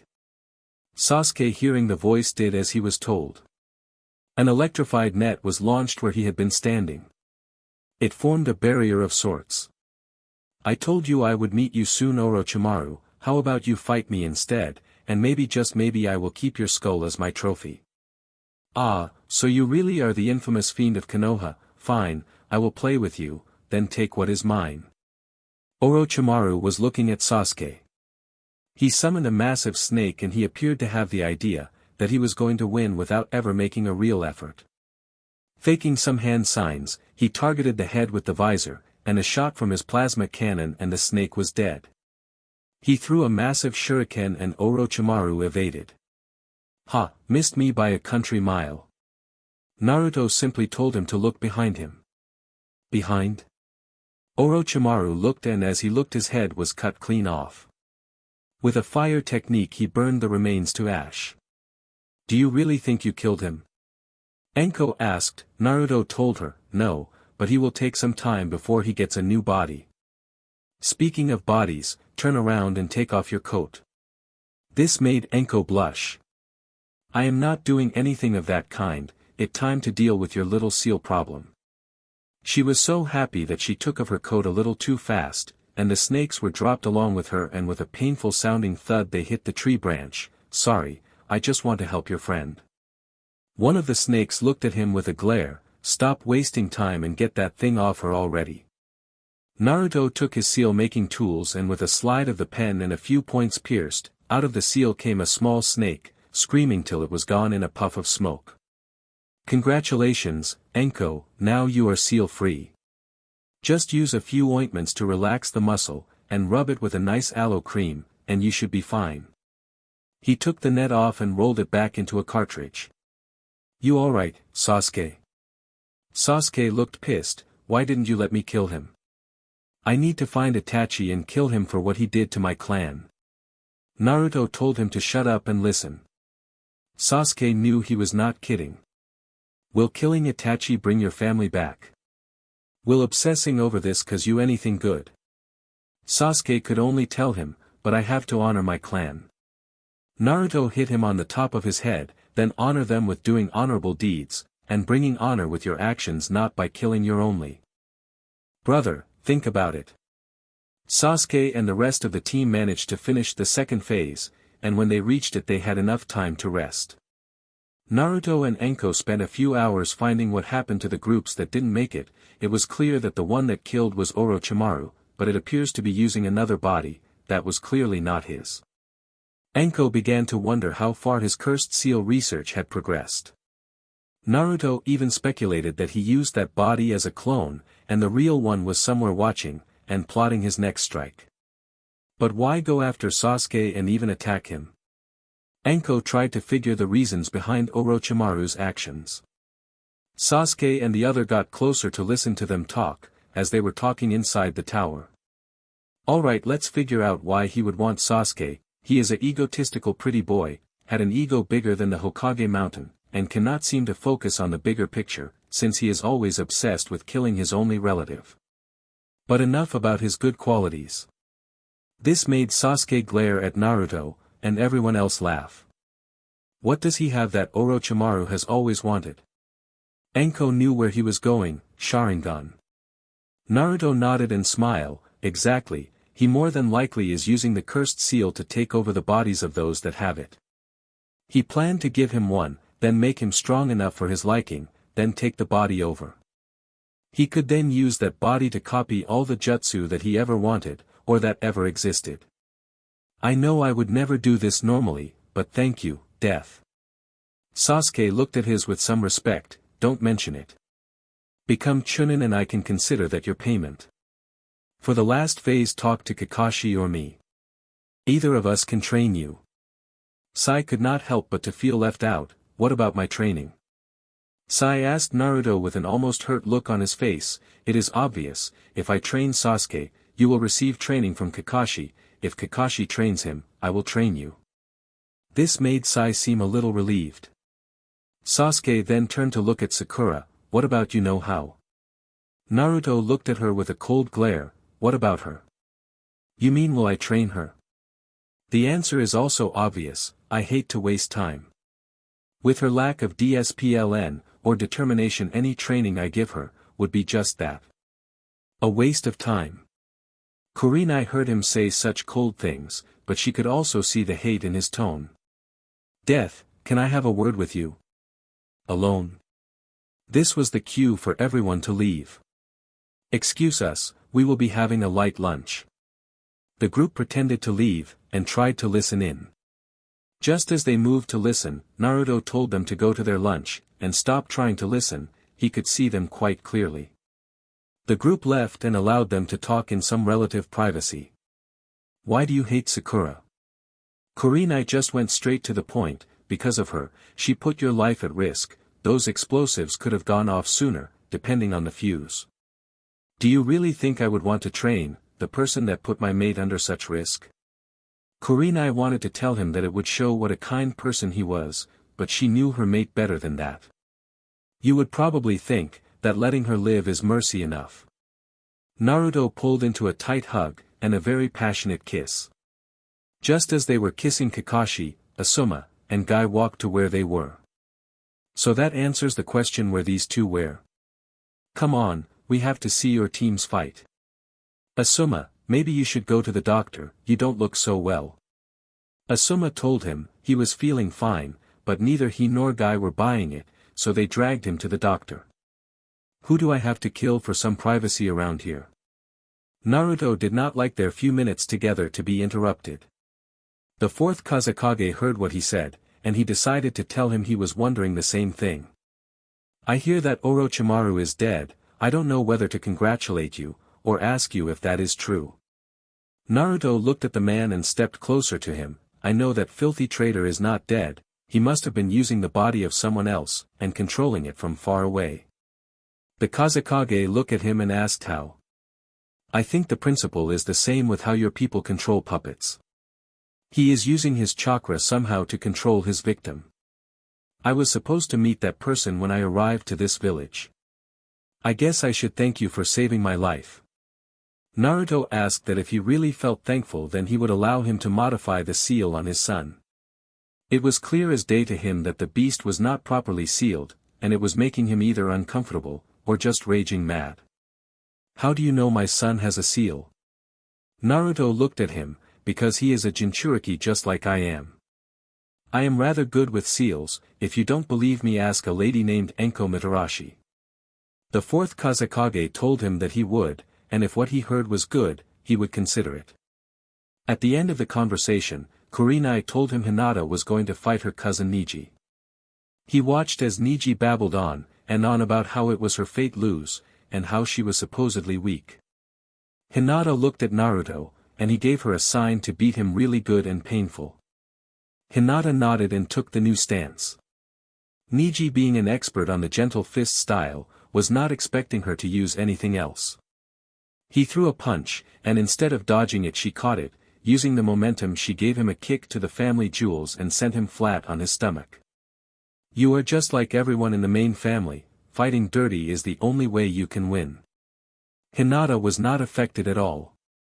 He threw another punch, and caught his fist again, but this time he threw a second punch, almost wanting to catch her unawares, but with both hands caught, she flipped and threw him against a wall. Him still dazed, she decided to give a series of vicious kicks to the gut, and as he was falling she grabbed him and held both arms from behind and pushed his body forward with vicious kicks to the back. That is not the gentle fist style. Fight me fair, you stinking cowardly bee. Hinata looked at him with a glare, as did most of the women watching. Niji, you are in for a rude awakening. She looked at Naruto, almost asking for permission to do something. He gave her permission, and Hinata turned off the gravity seal.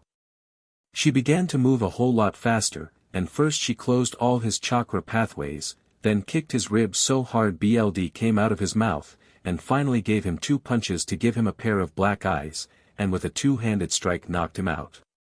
If you ever insult me again, you will lose what little you have for ball. Hinata held him close, are we clear? Niji could not even follow her movements, he knew he was beat. Crystal. Hinata looked at the proctor with a glare.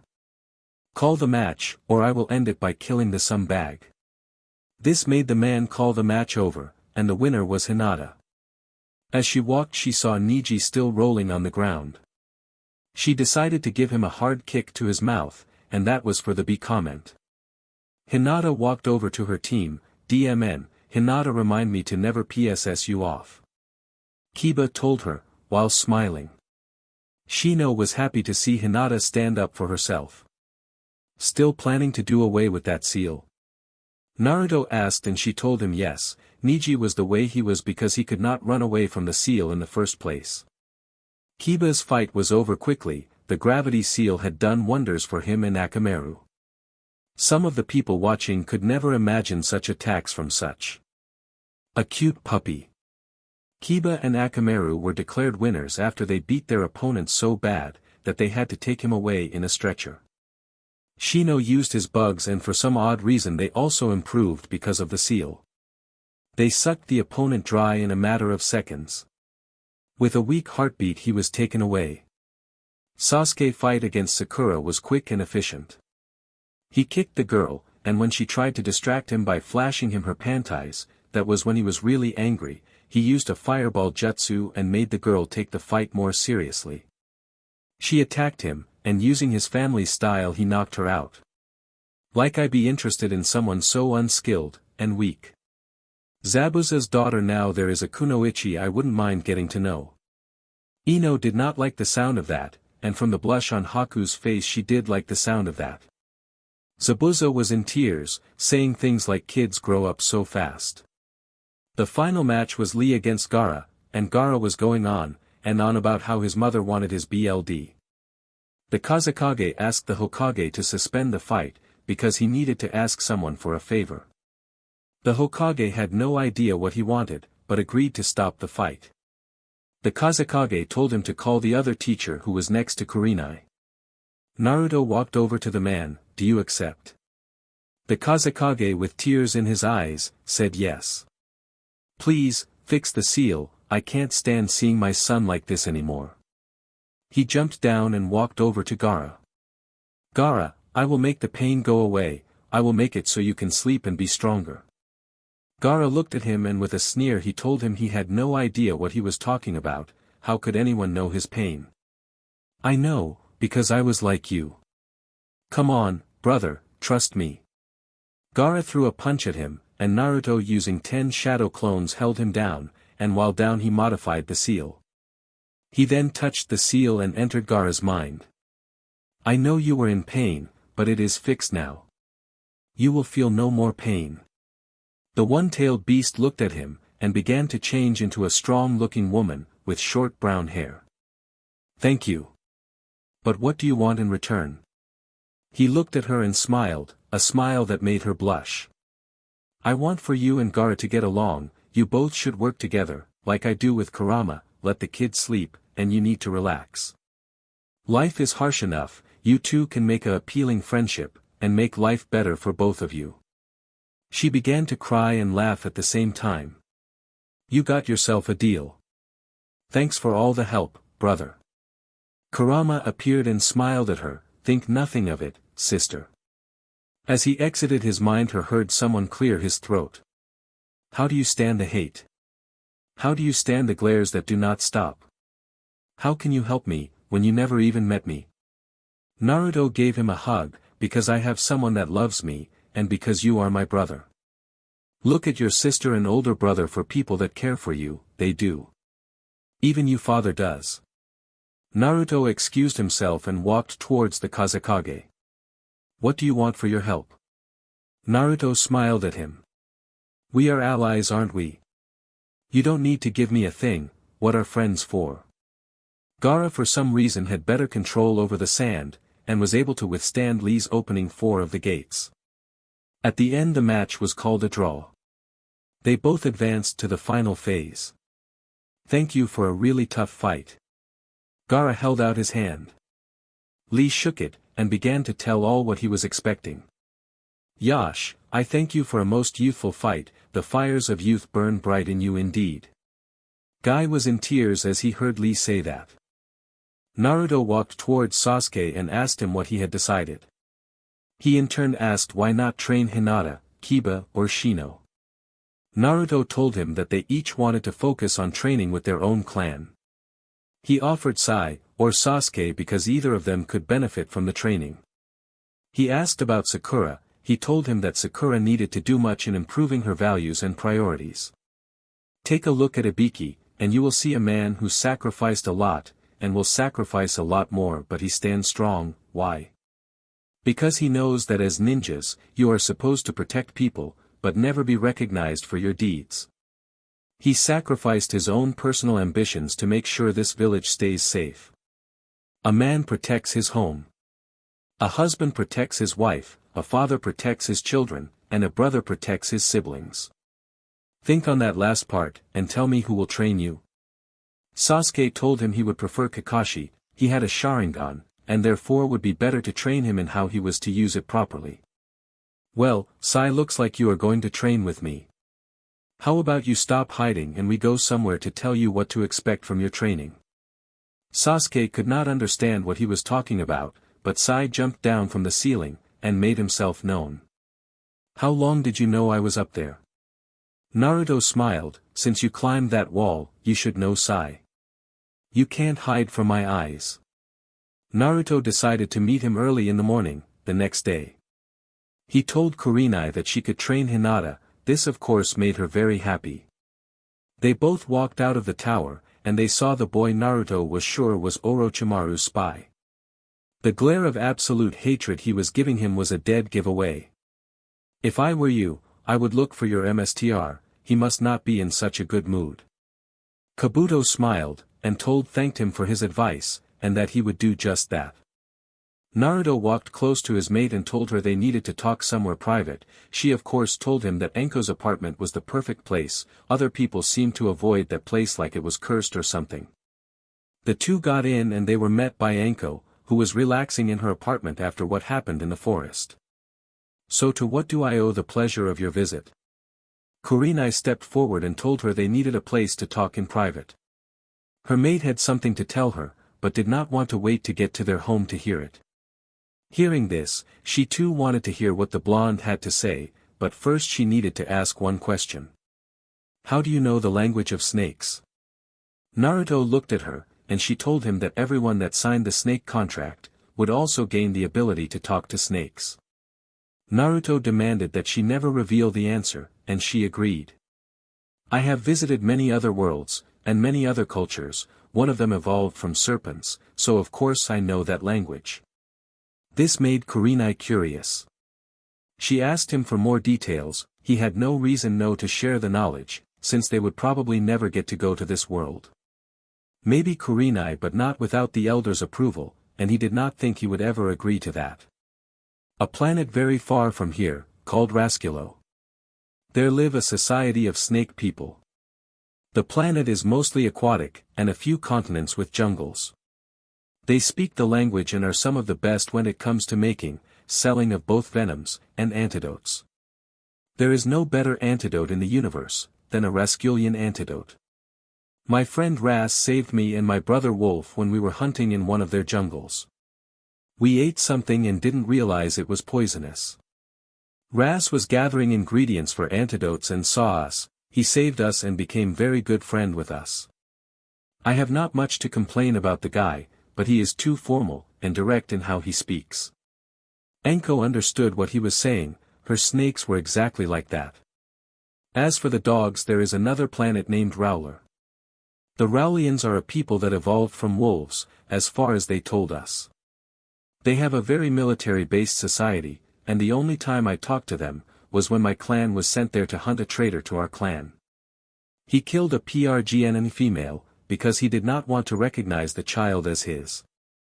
I stayed on the planet long enough to learn the language, and to make friends with the poor female. I expect my godson is doing fine. Naruto was a fine boy when I finally killed his father. The bug language I picked from dealings my clan has with the Niferian hierarchy. The Niferians are a race of people who, as you can guess, evolved from beetles. They are one of the few races that has space travel capabilities. They live and control 3 planets and 2 moons. The only problem I ever had was when the elder tried to get me to marry the daughter of the queen. That was not pleasant. Kurenai asked for a better explanation. They chose their mates on strength. So in order to get to be determined not worthy to be her mate, I had to let her beat me something fierce. I spent a solid month healing the injuries. The elder told me she hit me harder than usual, because she already had her eyes on someone else. To this day I wish she had told me we could work some other way, to prove that I was unworthy. I was invited to the wedding, but for obvious reasons I did not attend. I hope this satisfies your curiosity. Enko wanted to know more about the snake world, but Kurenai told him to tell them what he really wanted to tell them. Orochimaru is not dead. I think that he was controlling that body from afar, using something akin to chakra strings, as far as Kurama has told me. It is obvious that he was planning to kill the Kazekage and use Suna to destroy the village. There is also the obsession with stealing the body of Sasuke. I offered to train him, to prevent this, but he would rather train with Kakashi for obvious reasons. So I need someone to keep an eye on the Kazekage while he is in the village. I was thinking that Kurenai could offer to be a tour guide.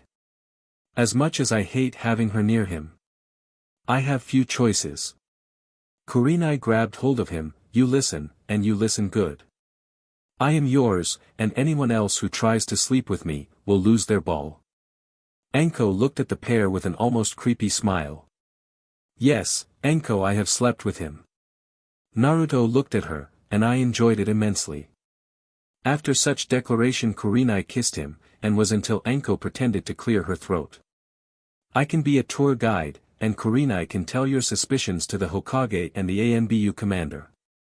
Now as far as I enjoy a public display of affection, I think your mate wants something a little bit more enjoyable, if you get my meaning. So please go to your own home, and I will take care of things on my end. Kurenai and Naruto left her apartment and headed straight for their home. She was surprised that the house had little damage. He reminded her that with his knowledge of construction methods, it would take a lot more than dynamite to cause their home any real lasting damage. He would have to replace that window, but that was easy. So alright folks, that's all for today. Stay tuned for part 3. Do subscribe, like and share for more such videos. Also check out the story and author Hector Flores on FANFICTIONnet. Press the bell icon to be notified first on release. See you in the next video. Till then, goodbye.